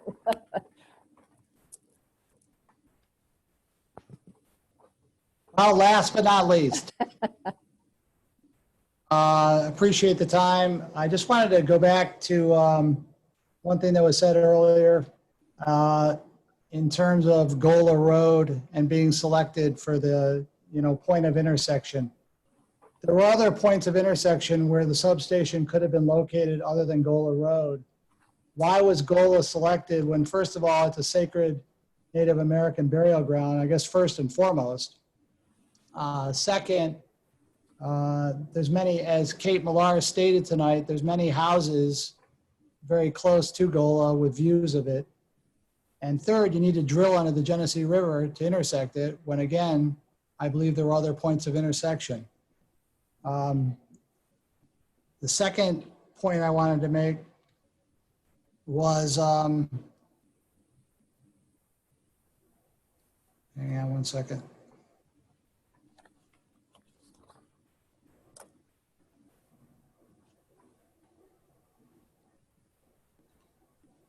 Kate Millar indicated that, and in the application, it states there's going to be a new substation on Gola Road, an operation and maintenance building, and a laydown area. These all sound like pretty heavy-duty industrial uses to me in a heavily residential zone. It seems to me, again, wouldn't other less residential areas be more appropriate for the location? So I had wanted to talk, hear Kate's answer on that directly, but again, I understand Supervisor Kuzi, you got a lot to do tonight. It's already past 10 o'clock, so. Well, I will just respond to you, Mr. Kamen, that if you'd like to see the plan of that new station, I have it in the office. You can stop in any time and see it. All right, thank you. You're welcome. Supervisor, I do think, though, it's important that the people of Rush, again, for time's sake, I didn't speak earlier, is that Horseshoe Solar does have an alternate point of intersection in Caledonia in a not heavily residential area, not drilling under the Genesee River. So they do have an alternate. So yeah, if I hope they take may, care of that. I'm sorry to the board for, I know it's getting late here, but I can just answer that quickly if you don't mind. Yes, in our application, there are 2 points of interconnection identified. One is at the Gola Road substation, which is, by the way, over half a mile away from East River Road and Holmes. The end of Gola Road is quite empty, and the houses down there are participating. Kate, it's right on a historic I'm just tackling Native American area. Yep. And so that's why the testing and the consultation with the nations, it really comes into play here for us to understand. Again, we were given sites to avoid, and so we've avoided those. But if there's additional ones and we discover more, obviously that plays in. And yes, there is a point of interconnection over in Caledonia. However, this is the one that the utility has identified as the spot for the least cost to taxpayers and least amount of work. So that was the logic that went into it, and a little bit of a sense of the character of the residences that are down that way, which is not many. Thank you, Kate. Thank you, John.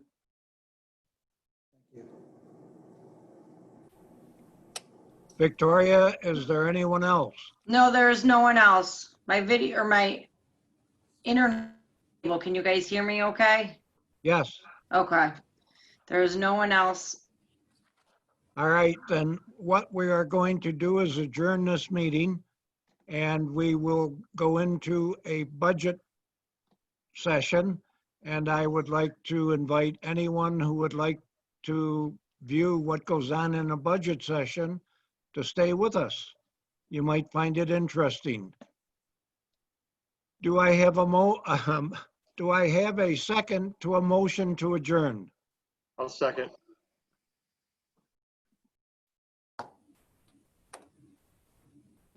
Councilwoman Corbin, Aye. Councilman Wolver, Aye. Supervisor Cusi, Aye. I'm going to stretch. I got to go get my other notebook. I don't blame you. Have a good night, everyone. Thank you, John. Dan, Yes, are sir. you awake? Not I'm here. Oliver. I'm talking about Georgia Dan. How are we doing tonight, everyone? Dan, I made you a co-host, so if you go to the bottom middle of your screen, it should see say a share share button? screen. Yep, Okay, I just click that and then I can go wherever I want? yeah. Okay, thank you. Hang on one second. Jerry, do I keep recording this? yes. Okay. Yes.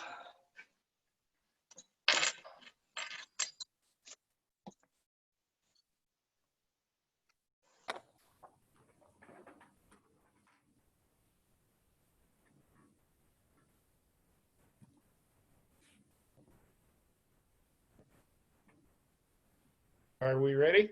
Is Amber back? Yes, there she is. Good, okay. Welcome everyone tonight. Hopefully I'll only take a few minutes here. It's getting late for everyone, I know, and we've got the department heads, several department heads who need and want to present their budgets to you. But in advance of that, I wanted to go over a few items here on format and all. And I put on the screen some notes that I've made relative to this meeting. Our workshop preparation, we've tried to keep this in the same format as we've done for every other year. And each department will have a cover schedule showing the comparatives to actuals for the prior 3 years, as well as their 2020 adopted and amended budgets. And again, you'll see that as we get to those screens. I will try to get that up on the screen for everyone here.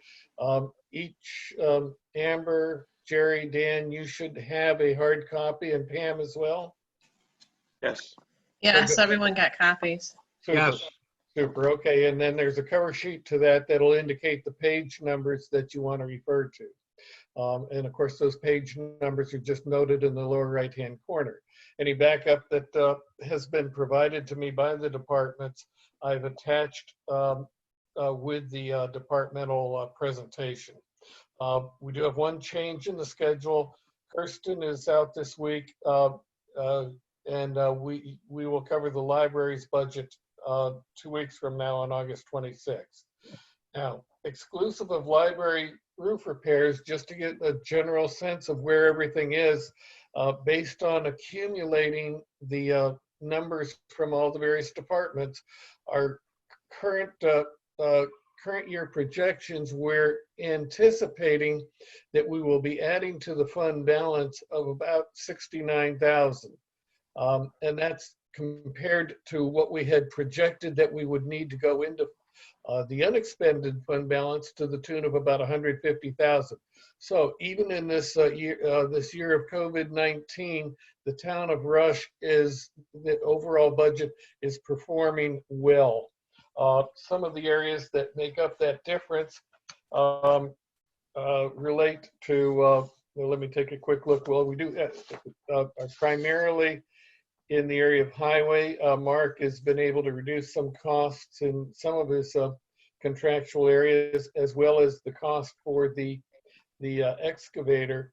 He had budgeted $230, and I believe it's going to come in around $210. We also have reductions in cost in the area of recreation. We also we haven't had loss of income, but obviously we haven't had to incur all of the expenses for that as well. And we've had some savings in code enforcement. Basically, comparing the estimated costs to the amended budget that we have for the year, we're looking to come in about $130,000 below. And again, this is exclusive of anything we do with the library roof. That is not factored into any of this. On the revenue side, we're at this point anticipating we're going to come in about $35,000 short. And that is primarily, again, in the recreation area. Since we haven't had after school or any of the summer programs, a lot of the income there is gone. That's somewhat of a wash between the income and the expense, if you may. Other areas where we've had some drop in cost relates to the rental of the corner property. We had anticipated receiving approximately $20,000 from there. We obviously aren't getting that this year. We are going to come close in some areas that have been a highly publicized area, sales taxes going down and that sort of thing. We're going to come up a little short. We had budgeted $390,000.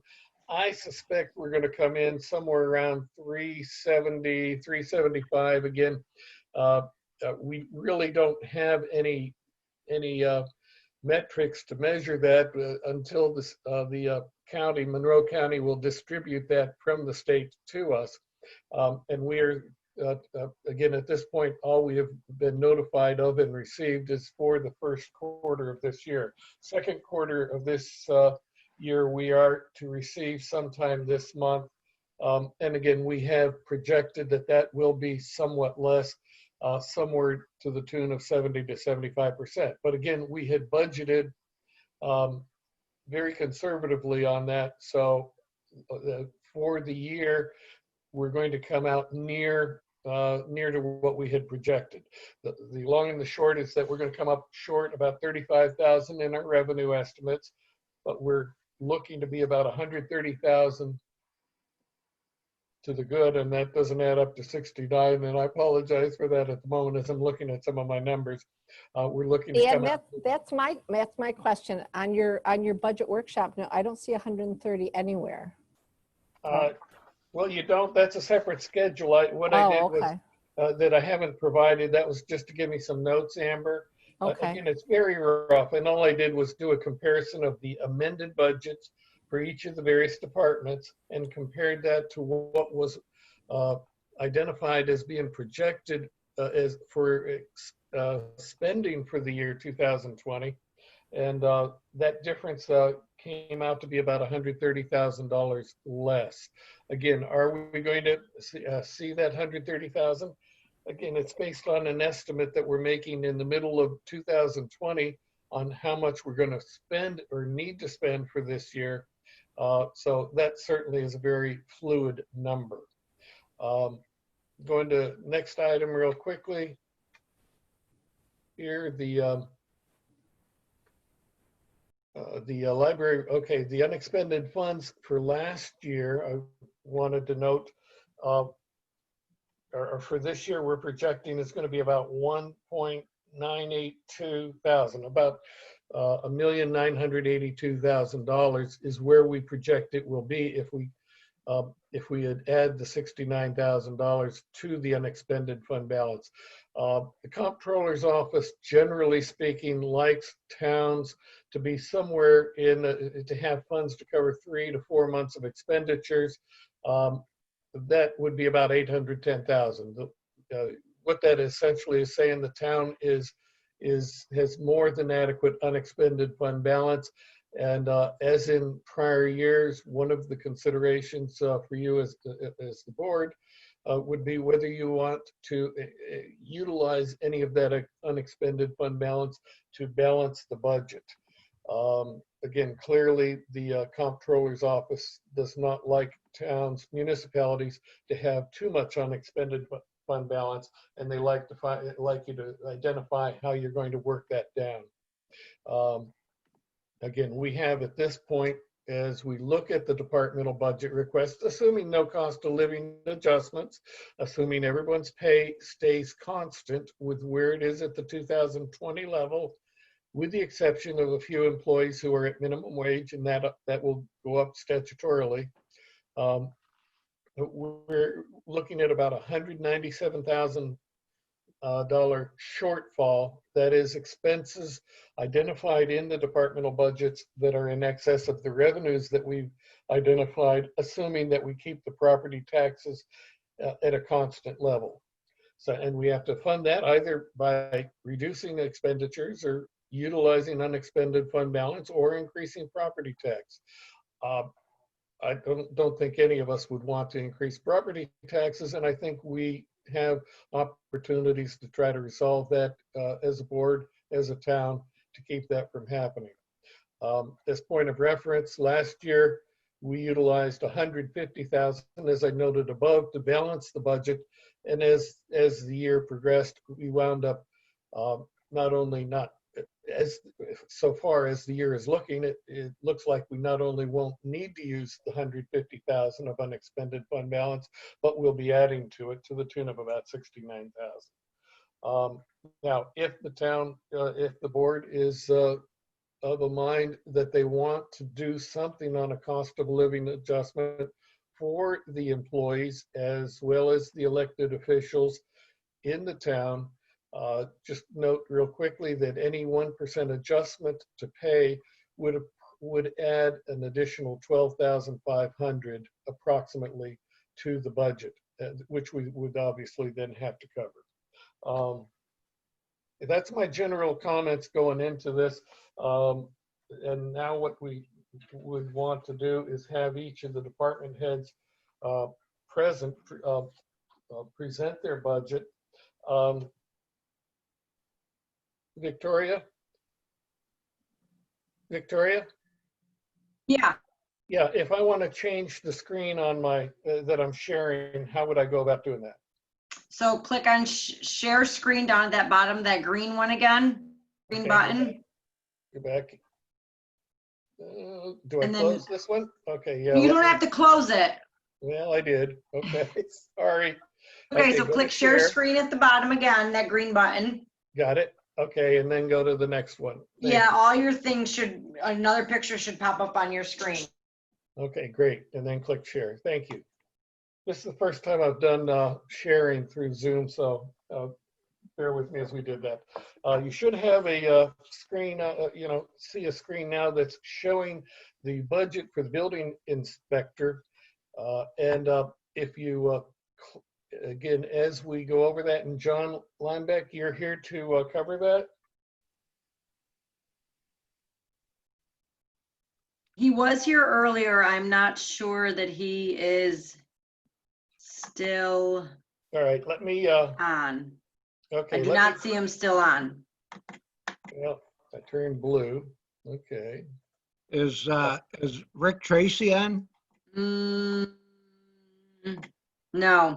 No, okay, let me go over it here, and then any questions that Jerry, you, Amber, you, or Dan, that you may have on this, I can do my best to cover that. Okay. On the screen that is showing first, and this is the cover sheet that each of you have. By the way, in your packet, if you want to look at the packet instead of the screen, this is pages 4 through 7. Now, what we present is 3 years of history. Then we present and that would be these 3 years here. Then we show what the adopted and the amended budgets were. In most cases, in almost every instance, those are identical numbers. We show what the 6-month expenditures were, and then we show what we anticipate the total expenditures or revenue as I'm looking at here. And then we show what we estimate the 2020 actual to be. And then the final column is what we are budgeting. In the area of revenue for the building inspector, we are looking at maintaining the revenue budget figure at $15,000. I think we feel comfortable, John felt comfortable with that particular number. It's consistent with what we have in the other budgets. We anticipate that for the year we'll have about $13,000. Again, we're looking, we're using a little bit of a guess here on, how is the economy going to be? How are things going to turn out for the next few, the next year's, as much as 18 months out. I feel very comfortable with that $15,000 number, and I've reviewed most of these budgets. Now, if we go Dan, down here, we Dan, look at- before you go down, I'm still trying to wrap my head around the difference between adopted and Okay. amended. They're Okay. the same number. Why do you have two different ones? Okay, because Amber, during the course of the year, and there is 1 or 2 instances, you'll see that as we go through the various departmental workshops, if there has been an amendment to change a budget amount, when, in our Like a board meeting, transfer of funds? we talked about budget transfers and all. This is where that difference would be. Okay. Okay, in most instances, it's a reclass from one category to another, so it doesn't impact, but occasionally it may impact the unexpended fund balance, or we may be anticipating additional revenues that hadn't been in the original budget. For a case in point, the solar projects with Helios and Forefront, that was not included in the original adopted budget for 2020, but yet we received, $20,000 for each of them, and the funds had come in and were put in escrow. So those funds will be recognized as revenue as we've incurred the appropriate costs, to allow the town to keep those funds, if you may. So in essence, we did earlier this year a budget adjustment to increase our revenue in that particular category and to also increase the expenditure categories. The net effect was 0, but that's just an example of how an adopted number and an amended number can be different. again, 95% of the time, you're going to see similar number. Dan, Yes. my opinion, based on 16 years of experience, says that the delta between 4,100, the 6 months to date, and 15,000, that can only be overcome by residential construction, not pools, fences, and sheds. And I'm wondering where you're getting your The your confidence. 13,000? Well, I would tell you, Jerry, quite frankly, again, keep in mind that's a 6-month figure, and it actually even has a little bit of a lag because we get that information, Pam reports that to us on a 1-month delay. So that $4,100 represents permits and all through May of 2020. Now we know what the first, we know what the first part of the year was. There was nothing happening. No one was doing anything. You start getting a substantial increase in permits and all as you get into the summer. That's where some of the construction occurs, some of the, the sheds and, what have you. And we are, again, I have seen that in the, the July report. Again, I'm waiting to see, that would have been for June. I'm waiting to see the August, the July report that I'll get from Pam this month here. I feel that that's an adequate, reasonable number, Jerry. Again, again, it's a guess. At the end of the day, it's a guess. Do I think it's going to be down? No, I think that, again, everything that I've seen is telling me that people are, are active in this particular area. You got mortgage rates that are down around 3 or below. People are building. People are buying and selling, and you'll see that later on when we talk about the mortgage revenue figure that we get. But they've also, Dan, they've also been laid off. They've been furloughed. They've lost their jobs. We have to be very mindful of that. I agree with Jerry. And as I say, Amber, any of the number, and I know that I'm clicking where I shouldn't here, so bear with me. As I say, it's a guess. Every number that you're going to see in that column that says estimated 2020 is really at this point a guess. It's a best guess. My best guess is that, and I shared that with John, is that I thought we have a good opportunity to hit $13,000. Will we hit 13? I don't know. Again, I don't have the benefit of foresight. I can only anticipate and look at those factors that are in front of me. Again, for tonight, we're mostly interested, should be concerned with the tentative budget. That's what you're here to review primarily, and to use the estimate, if you may, only as a sense of or a guide as to whether or not you feel comfortable with that number.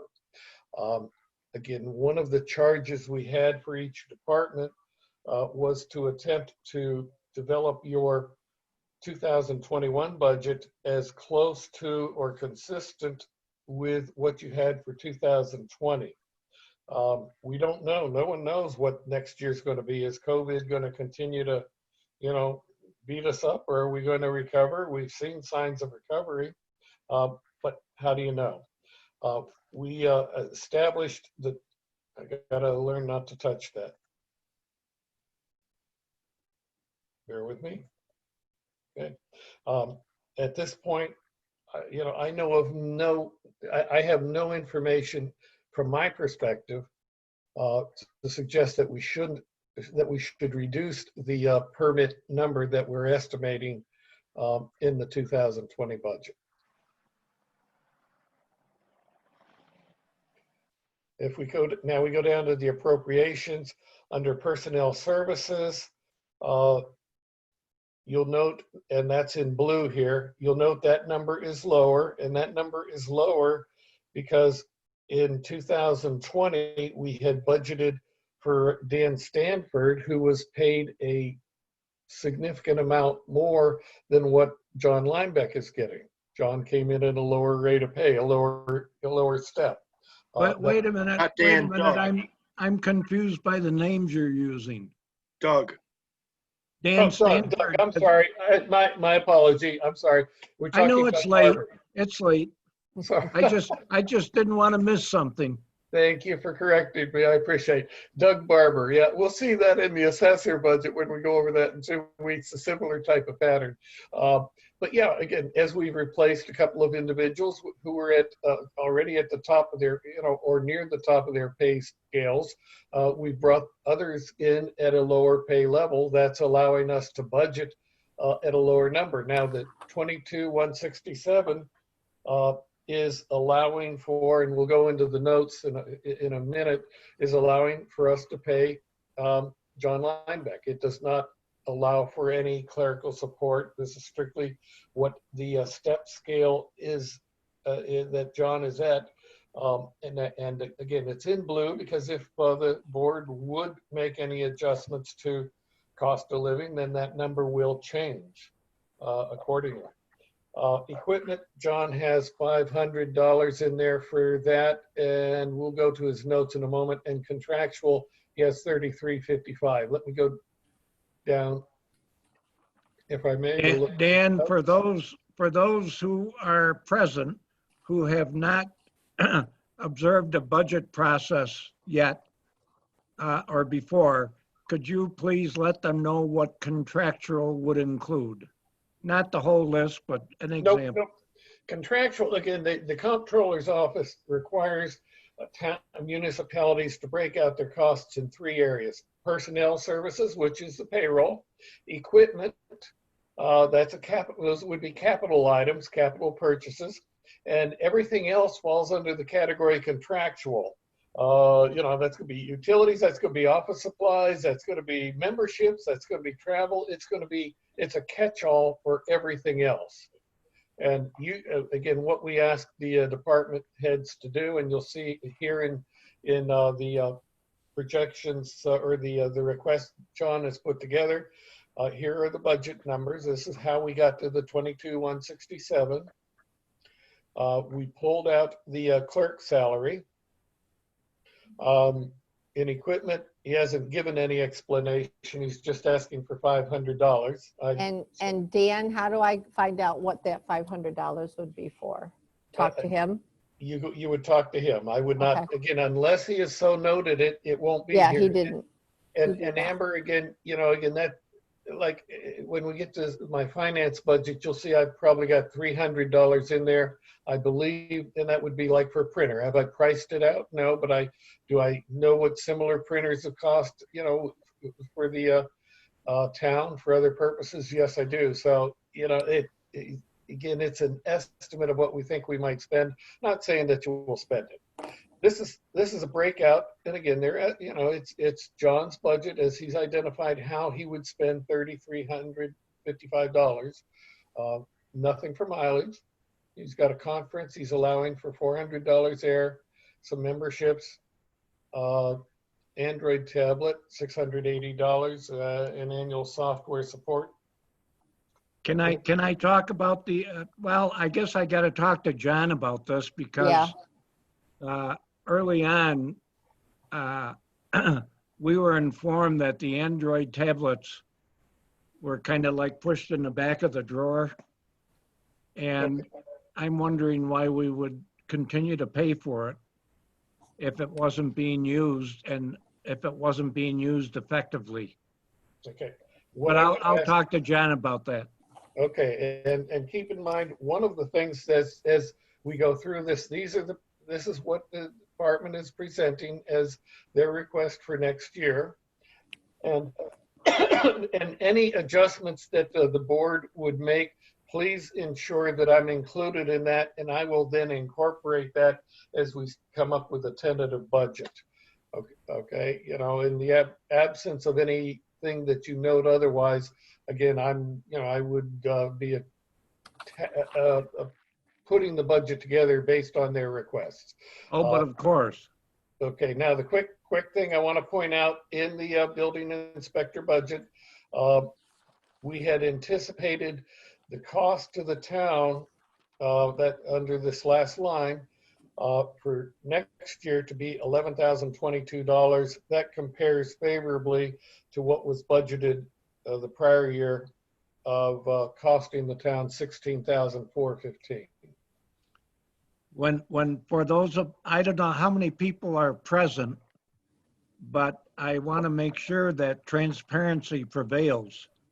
And that 11,000 represents taxpayer money to pay that. Absolutely. Absolutely. If that number is negative, it's going to be taxpayer money, certainly. Jerry, just to give you a ballpark, there's 25 people left. Well, then it was worth saying what I said. Thank you. All right. And now, any other questions on the building inspector budget? If not, we can go on to another one. Pat, do you want to go ahead and do yours?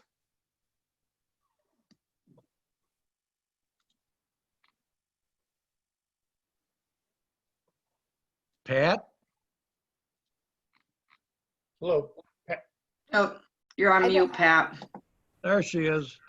Okay, and I would note quickly, Pat, so budget and her supporting schedules begin on page 71 of your packet and go through to page 83.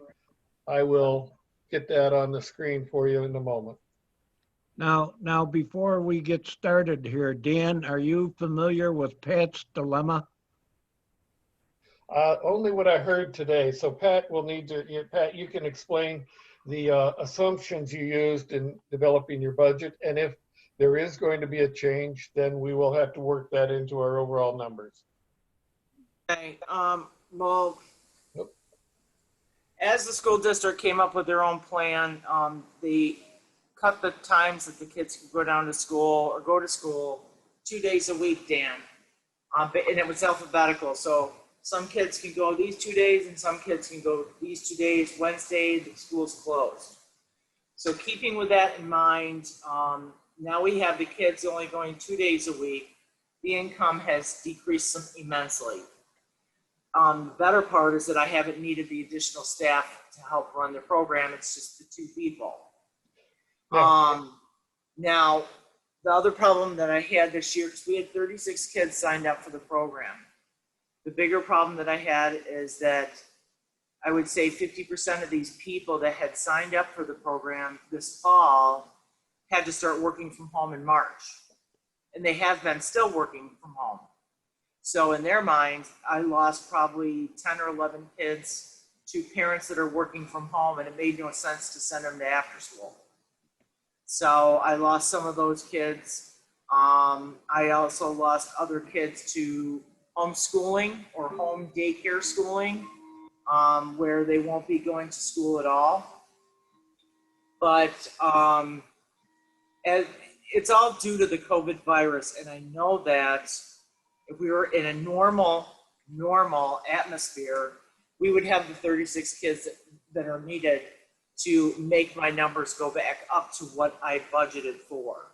All right, what I would suggest, Pat, that you do, again, if you want to go over the budget this way in this form, that's up to you. Or if you want to amend your numbers and give those to me, what I can do is give that to the board and we can cover that 2 weeks from now.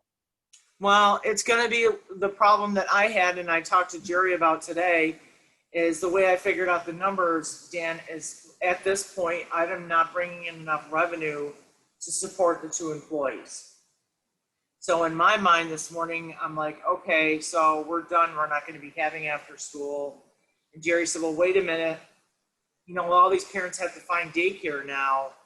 You know, knowing that things are going to change starting in January, maybe this is something we could look at. Not my choice. It's up to the town board. I'm letting you know that I'm at least $3,000 short from now until January.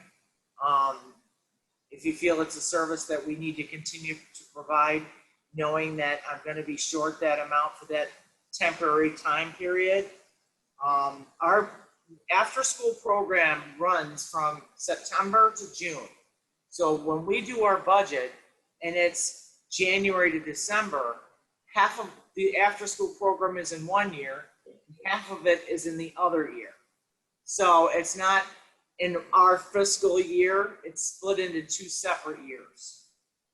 So that's why it's really hard to figure this out sometimes, because my school year budget is different than our budget that we do. So it's up to you guys if you think that it's, you know, it is extremely difficult once you stop having a program like this to be able to get the people to come back, because then they've already established a daycare somewhere else. That's a very, very good possibility. But you know, it's not my call. It can't be my call. It's gotta be up to you folks. Well, I think it all boils down to whatever the shortfall for the balance of this year, that's going to have to come out of taxpayer buckets. Well, we're right, Jerry, and as Because historically, Pat's program and her salary have all been self-funded. And not 100%, but certainly they have. If we look at a couple of columns here. Wait a minute. Not 100%, but certainly they have. That confuses me, Dan. You know me. All right. I get Jerry, if we look confused at the easily. Look at the schedule here. Last year's budget, here's the adopted and amended, and in Pat's case are identical. The net effect is that it was a $13,528 cost above what was budgeted to come in. Now when Pat says it's funded, she's fully funding her programs, you know, the after school and the various activities, but it doesn't always fully fund her pay. And I should say, and let me make one other quick correction here too. Her budget includes the seniors. So when I said we were short 13.5, 8,043 of that is for seniors, and Pat wouldn't be referring to that. So yeah, you need to take the $8,000 out of my budget, because that's not part of. Out of the 13.5, but even in that, it still would have been about 5,500 short. Now for next year, as it was budgeted, Pat actually did exactly that. Her revenues, she had in the supporting schedules were 93, almost 94,000. The payroll, as again Pat had enumerated in the support, was about 65,000. So it was showing that it was short just under $2,000, but 8,000 of that is coming from the seniors. So technically, she was coming up to about 6,000 good. Does that make sense to you, Pat? Yes. Yeah. Would everyone agree with me that Dan and Pat should recalculate the numbers so that If I recalculate the numbers for you guys, it's gonna. It's hard for me to do it because the after school program runs into 2 separate years. So I'm only doing half of the program for this year and then half of the program for next year. Now the number, this 94,000 that you see up here, I don't know if you guys remember, but I increased the rates this year. Do you remember when I went through and increased the rates? I do. That's why, so that's why you see, you know, going from 84,000 to 93, it's because I increased the rates. But Pat, that 93,973 is January through December for your program. Right. Of next year. Of next year. Yes. It has, and if anyone is still on, there's 22 people still, including us. This has nothing to do with the pavilion. I want everyone to understand that as well, right? This is just after school and seniors. And all my other programs. Right, and all your other programs. Sorry about that, right. Pat, you're pulling your hair out. I am too, because I can't look at numbers if those numbers don't make sense. I don't know how to make a call. Now, if you want me to go back and show you what it's going to be like from now until December, the only numbers that are going to change, oops, sorry, I have a touch screen. The only numbers that are going to change is that estimated 2020. And I'm not sure if that's going to make much difference in what you're looking for. Do you know what I'm saying? Right. Is Pat, that the number you're really looking for? No. What we need is what the budget for 2021 is going to be. That's what this is, that's what we're trying to determine. Okay, so that if we're talking about it, things being, we're hoping, praying that they're normal by 2021, that number would stay the same. Because then I'll be able to bring on the 16 kids that I lost through the COVID crisis. Right. If that isn't changing, again, that I would, again, if the estimated 2020 is going to change, we can come up, you can try to come up with some, what you think it might be, but most importantly is what's going to happen in 2021. If you're comfortable with those numbers, then that's the number, Amber, Dan, and Jerry, that you would need to be comfortable with, and it'll be part of the tentative budget. I'm not comfortable with these numbers that I'm looking at. I'd like Victoria to chime in as well. Pat, I'm not hearing any school district thinking that we're going to be back to, and we can't foresee it, but that January is going to be any much different. It could be completely different. Who knows? I don't, yeah, I know. I think our school district is planning for the entire year to be this way. Yep. Which is 2 days on, 3 days off. Yeah. And the only school districts, like I said, that I know are going 5 are HFL and Pittsford, and the city's still debating it. And that depends on how many kids decide to stay home so they can keep the numbers low enough. Yeah. Livonia's finding themselves in that right now, thinking they had a plan. And yeah, I think Fairport has a high number of remote kids, but Brighton, we have I think it was 87% are coming back. See, that's not the case for Rush Henrietta. I mean, like I told you, when I talked to Cub Care, their numbers are way low too. So Yeah. Rush Henrietta, the families are just finding other ways to compensate, whether it's homeschooling or group homeschooling or whatever. I have no idea. Yeah. Or they've just been stuck home since March and realized their bosses are going to let them work from home, and why spend money at an after-school program if you're already going to be home when they get off the bus? And for them, it's safer for their kids. They'll be around less groups. So Pat, that's based on 36 kids, January through December. I just think that number's too high. I would love it if you could. It looks high because I changed the cost to the after-school program. Right. No, I don't think you're going to have 36 kids in January. But that number, that 93 is not just after school. It's all my programs combined. Oh, okay. But it does Everything include combined, the total revenue for my department. That's what that is. That's not just after school. But that includes 36 kids, right? Yeah, I think I have 63. Dan, is it 63,000?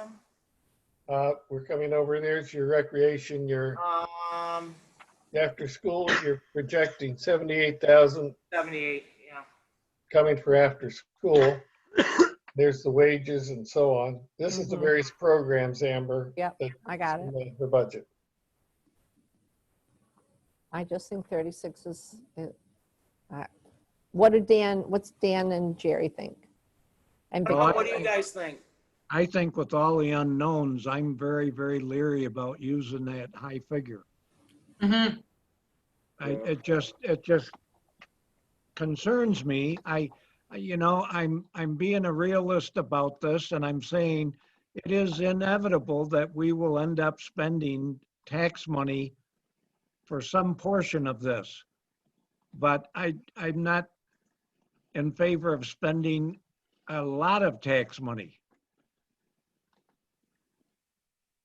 Are you talking about my whole department in general, Jerry? Because are you talking about just after school or? Well, right now I'm focused on this program we're talking about, where you have $96,000. I've got opinions about the rest of it also, but boy, I watch the news faithfully, and it scares the bejeebies out of me. Well, as Dan said, this is just, it's a proposal. It doesn't mean that it's set in stone. But the 93,000 is a combination of programs. It's not just after school. Right. Yeah, and Jerry, if we're looking at the after school, she's projecting 78,000 revenue. Yeah, I saw that. I see Yeah, that. this is the payroll for the people who are specific to that program. This is the out-of-pockets for food, et cetera. So Pat was projecting that she would be able to contribute to her overall budget to the tune of just under $33,000.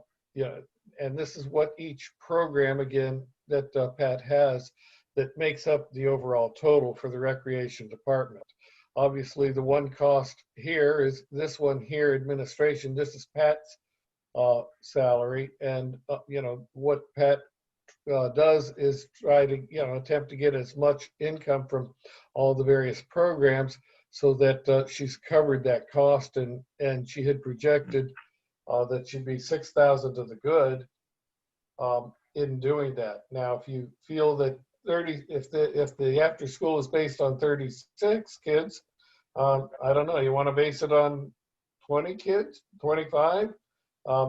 Pat, you would have to adjust, your cost. I can change. I could change that if you want me to. What this bottom number, the 6,054, is gonna go up. Well, it's good. You're never going to be able to. You're not going to reduce the administration. Right, what you're going to do is we're not going to make the 32,000 that we say we are there, and that's gonna decrease a lot. Right. I understand that. Believe me, we all do, but we got to be realists. We can't. No, I can change it. I Life's just not the same. Right. No, I know. I get it. I was hoping that in January things would be, getting better, but I can certainly go back and change that. That's no problem.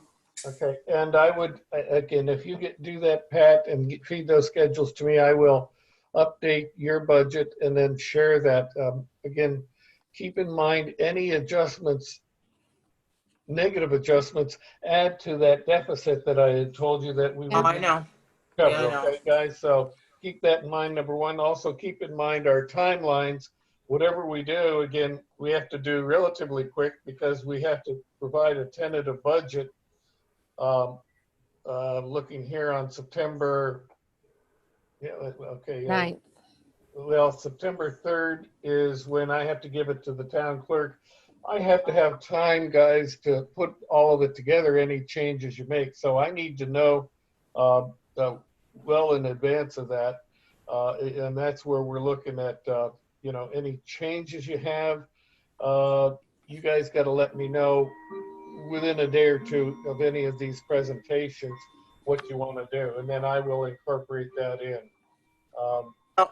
When you say within a day or two, why is that, Dan? Because we don't have the other group scheduled for 2 weeks. I'm sorry. Well, again, if we have change, what I'm saying here, I'm looking at the calendar real quickly here. According to the calendar that we've identified, I would need to let each department head know by September 1st of the board's decisions for the tentative budgets. Well, that's understandable. Okay, so so we have the the workshop today and the workshop on the 26th. By September 1st, I got to notify the department heads of what their budgets are that are going into the tentative budgets. And I got to have a day or two to kind of assemble the data too, is all I'm saying, okay? It's not like, boom, you tell me on September 1st and now here we go. So I need some turnaround time, if you don't mind, to put the package together. So yeah, Pat, you might have said this, but tell me again what your confidence is based on that by the first of the year, your attendees will be recovered. Okay. You talking to me, Jerry? Yes. Yes, dear.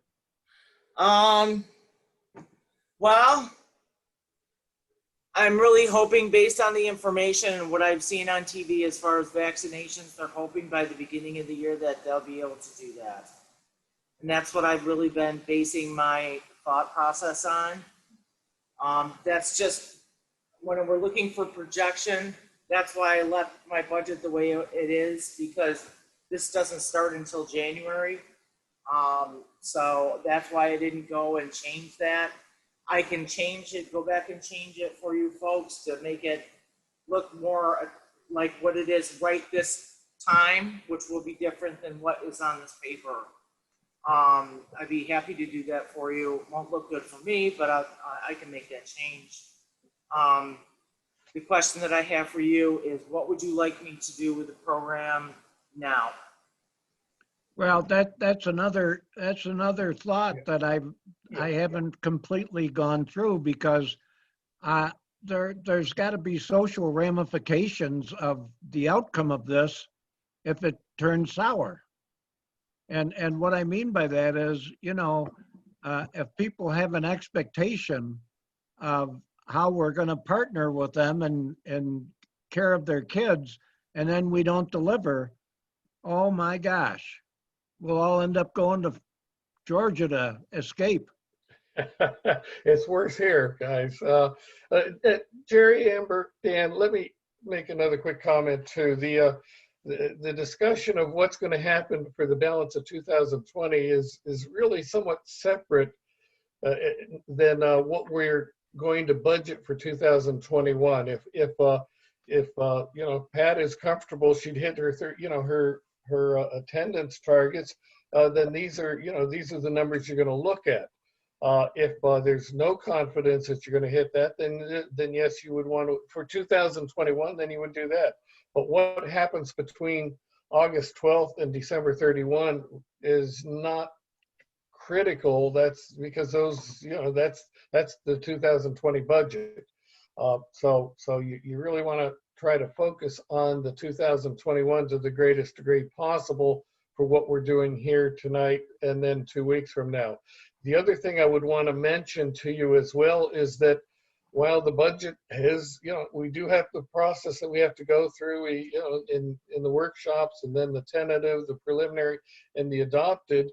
If you recall the schedule here, there's something called amended budget. So, things happen. You don't know. We're what, 5 months out from what's 2021. We're going to give our, what you want to do is put together a budget that you're comfortable with at this point for 2021. But hey, if we get into January and Pat says, guys, I anticipated 36, but I'm only going to have 20, we're going to have to go through a budget amendment process, a transfer of funds you may, and we may have to utilize unexpended fund balance, or we will have to cut. The one thing you can't do with an amended budget vis-a-vis the adopted budget is you can't go back and say, I want more property tax. Taxes are fixed based on that adopted budget.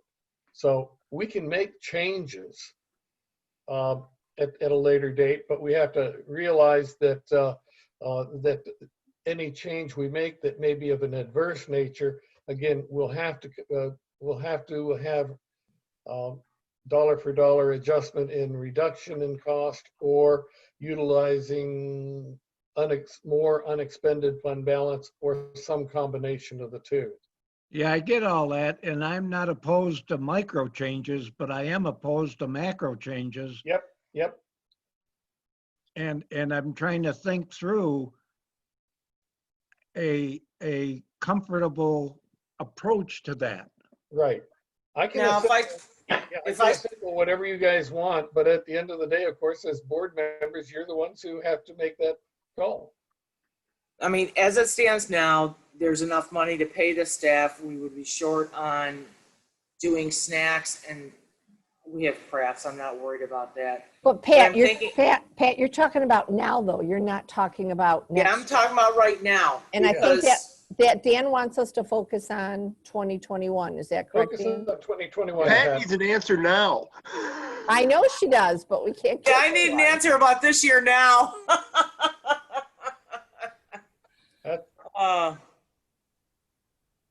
Okay. I think Pat should adjust her numbers down for next year's budget and see what that's going to look like. But we should make some kind of decision on, we're going to have the program run. Right now, it's Thank going to you. have a $3,000 deficit or not. Thank And I you. think if you're gonna, if we're gonna offer the program next year, I think we have to carry it this year, even with the reduced numbers. At how many of those kids that are signed up are Rush kids, Rush residents? 7 or 8. I Oh my have, gosh, Out of, Yeah. out of how many? yeah, 16. 19. Oh, 19, okay. I lost some Rush kids too. No, what I'm saying is we're taxpayer dollars are supplementing non-Rush residents. That's all. I'm just trying to That's wrap all my right. head They- around it all. Yeah, no, they pay more too though. The non-Rush people, Mm-hmm. you know, they do pay more, so. But Dan, thank you, and I will go back and change those numbers, and I'll send them back to Dan. But, Dan Wolver's right, I really kind of do need an answer. For Pat's benefit for the 2021, Amber, I know you mentioned that you thought we should use a lesser head count number. For Pat's benefit, as she tries to come up with numbers, what kind of head count do you think you'd like her to use for the after school? I'm not an after-school expert. I know they're anticipating, in my school district, they don't know. They're still Yeah. searching. Dan, I don't know. That falls on Pat's shoulders. I'll take her recommendation. But I Okay. do feel the full 36 is too high. Okay. I Okay. agree. And Pat, Okay. Pat, for my benefit, if I can have that by Monday, Yep.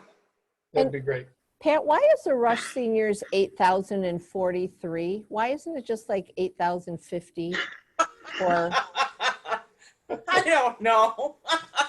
just make I it don't know. Make it 8,050. Round it up. That's just silly. I know. 8,043.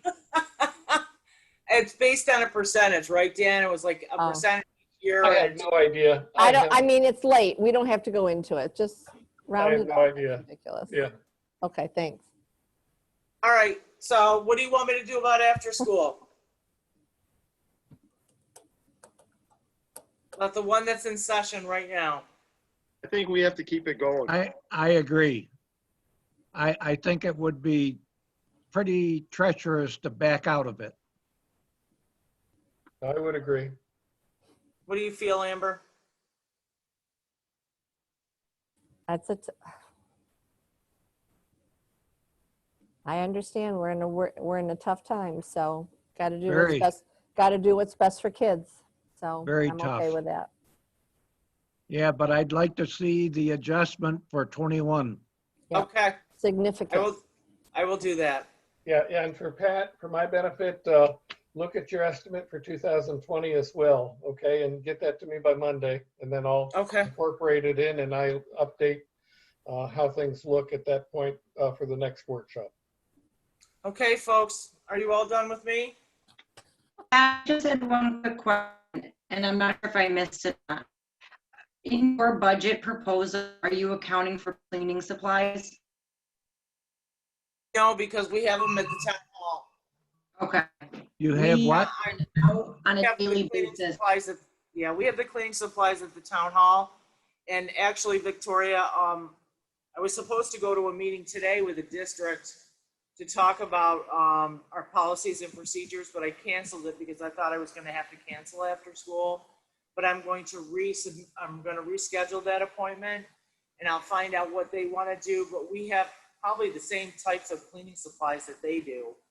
Pat, I would double check on it. You've got to have the chemical things when any kids are involved. I know our school district had to change out. It might be totally different for kids, so check that out. I think Victoria brought up a good point. Okay.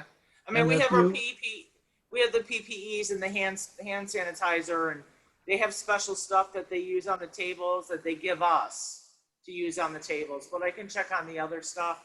Okay. If you Was it follow Victoria? if you follow the COVID directives, that item can end up costing quite a bit. A little gouging going on.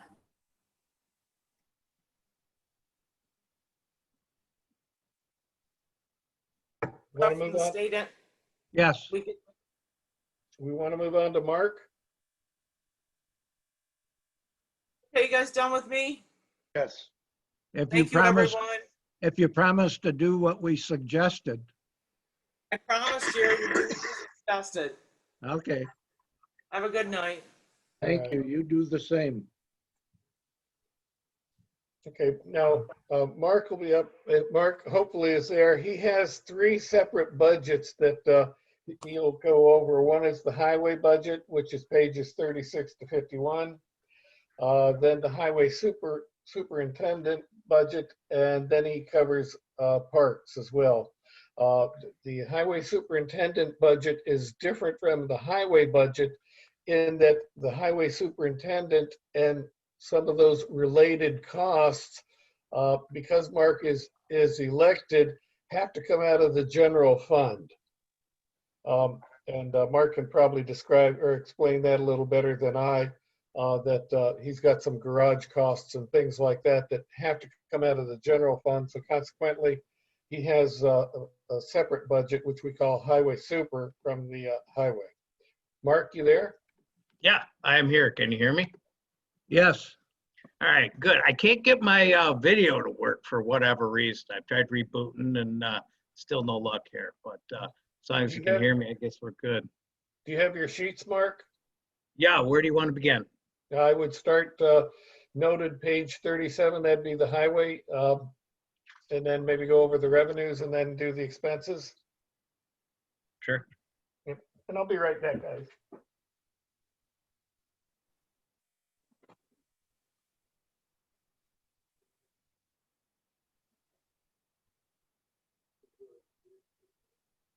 We waiting for Dan to return. Oh, you could pull a fast one on him and just run through this.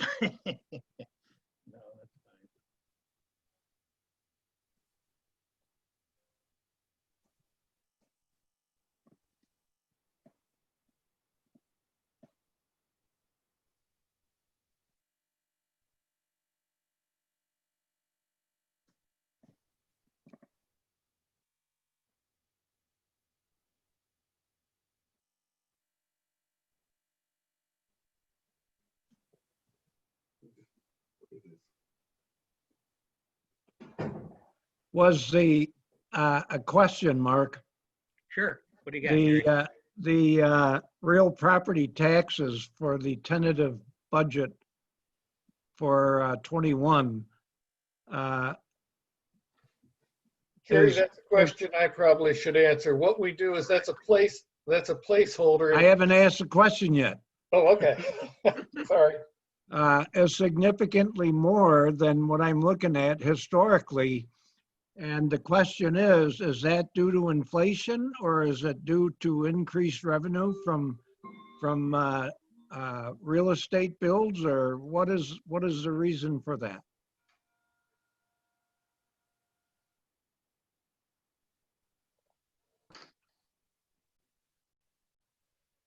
Is that for Mark or for me? Yeah, I don't do anything with real property taxes. It's the DA. Whoever can answer it. 1001. You're usually taking care of that portion of it, Dan. All right. And your question, Jerry, again is? If you look at the tentative budget for 21. Right. And then you look at a little history, it's significantly more than like the 18 budget. Oh, okay. Is that delta due to inflation, or is that delta due to additional builds of real estate, et cetera? Like why is that? Let's see. How can I answer that? Over 2 years, it seems like a lot more than an inflationary thing, but I don't know. Yeah, some of it relates to when Mark is using, when he's buying some capital items. For example, in 2020, he put in the budget, and you'll see it down below here, $230,000 for an excavator. So naturally, and now some of that will come from from an interfund transfer from the highway capital fund, and there's the 110, but the difference between the two is $120,000 that's coming out of the 2020 budget that's got to be paid somewhere. Paid for somewhere. Really? And again, in order to balance the budget. Now, again, we know down in this area, we know what some of those income revenue items are going to be, but again. I will make that happen. Pardon? Good night. Hey, Amber and Victoria have lost their internet. That's why we haven't seen them for 5 minutes, and they can't regain it. What do you want to do? Hold on. Hello, this is Jerry. No, I was just going to say I'm going to tell the chief financial officer that and let him know that we want to postpone. Right. I know. Oh, okay, bye. They are disabled and they don't want to be excluded, and they want to know if we can reschedule for next week. Next week? Yes. The 19th? What today's the 12th? Yeah, that's. The 17th, 18th, or 19th, we could do any one of those days. Yeah, Pam, are you there? Yes, I'm here. Yeah, okay, question, is there any notice that has to be given that we would have a problem with? It's not gonna go in the paper. But I mean, can the board do the budget workshops next Wednesday? Yeah, the supervisor can schedule them. That's a week from today, so that's fine. It's just not gonna be a posted in a newspaper. It's gonna be posted online and provided on the bulletin. Well, we've got an And on the unusual, website. we've got an unusual circumstance here, so that's going to have to work. Okay, so why don't we do? Legal. Yeah, why don't we do this? Jerry, again, we'll start with Mark and pick up the others that we missed here tonight. And let me take a look at who was scheduled for the 26th, and maybe we can move some of them into the 19th so that the 26th doesn't get us so late at night.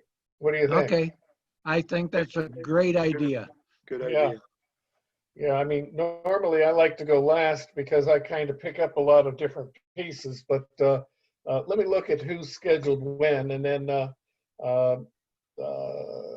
again, as I say, I'll come up with a revised schedule for next Wednesday, and we could start earlier, the 7th, 7 o'clock. Sounds good to me. Good. All right. I like I that better. apologize for the inconvenience, but they've been trying to get back on. They can't get back on. No problem. Jerry, you in the morning? I am. Okay, I'll be giving you a yell. We got a couple of wires that we have to send out. So We can deal with wires. Yeah, I'll just go over those with you in the morning. We got one for the court and then one for the 457 retirement plan. So Okay. we'll deal with that then, guys. Have a good evening. Well, thanks to all of you, and thanks to all of the people who joined us. Unfortunately, we can't complete our task, which is very frustrating. And people like Sue Me, who are expecting to. That's all right. I'm ready to go to bed. Yeah, I know what you mean. Sue, hey Sue. Yeah? Are you good for next Wednesday? Yeah, so if you put me Okay, early, I'll be real good. Yeah, I'll try to make that work for you then. Okay. We'll get Next we'll Wednesday, get all an right? earlier And it would be start. 7 o'clock. Okay. Yeah, that'll work. So Supervisor Cusey's just gonna send an email to the other board member. I just will to- do that. And schedule a meeting. We'll do Very that. good.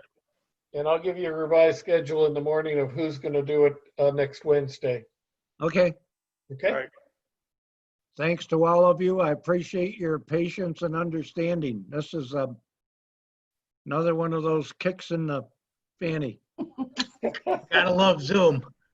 So Yeah. this meeting's gonna adjourn 11:21. 11:21.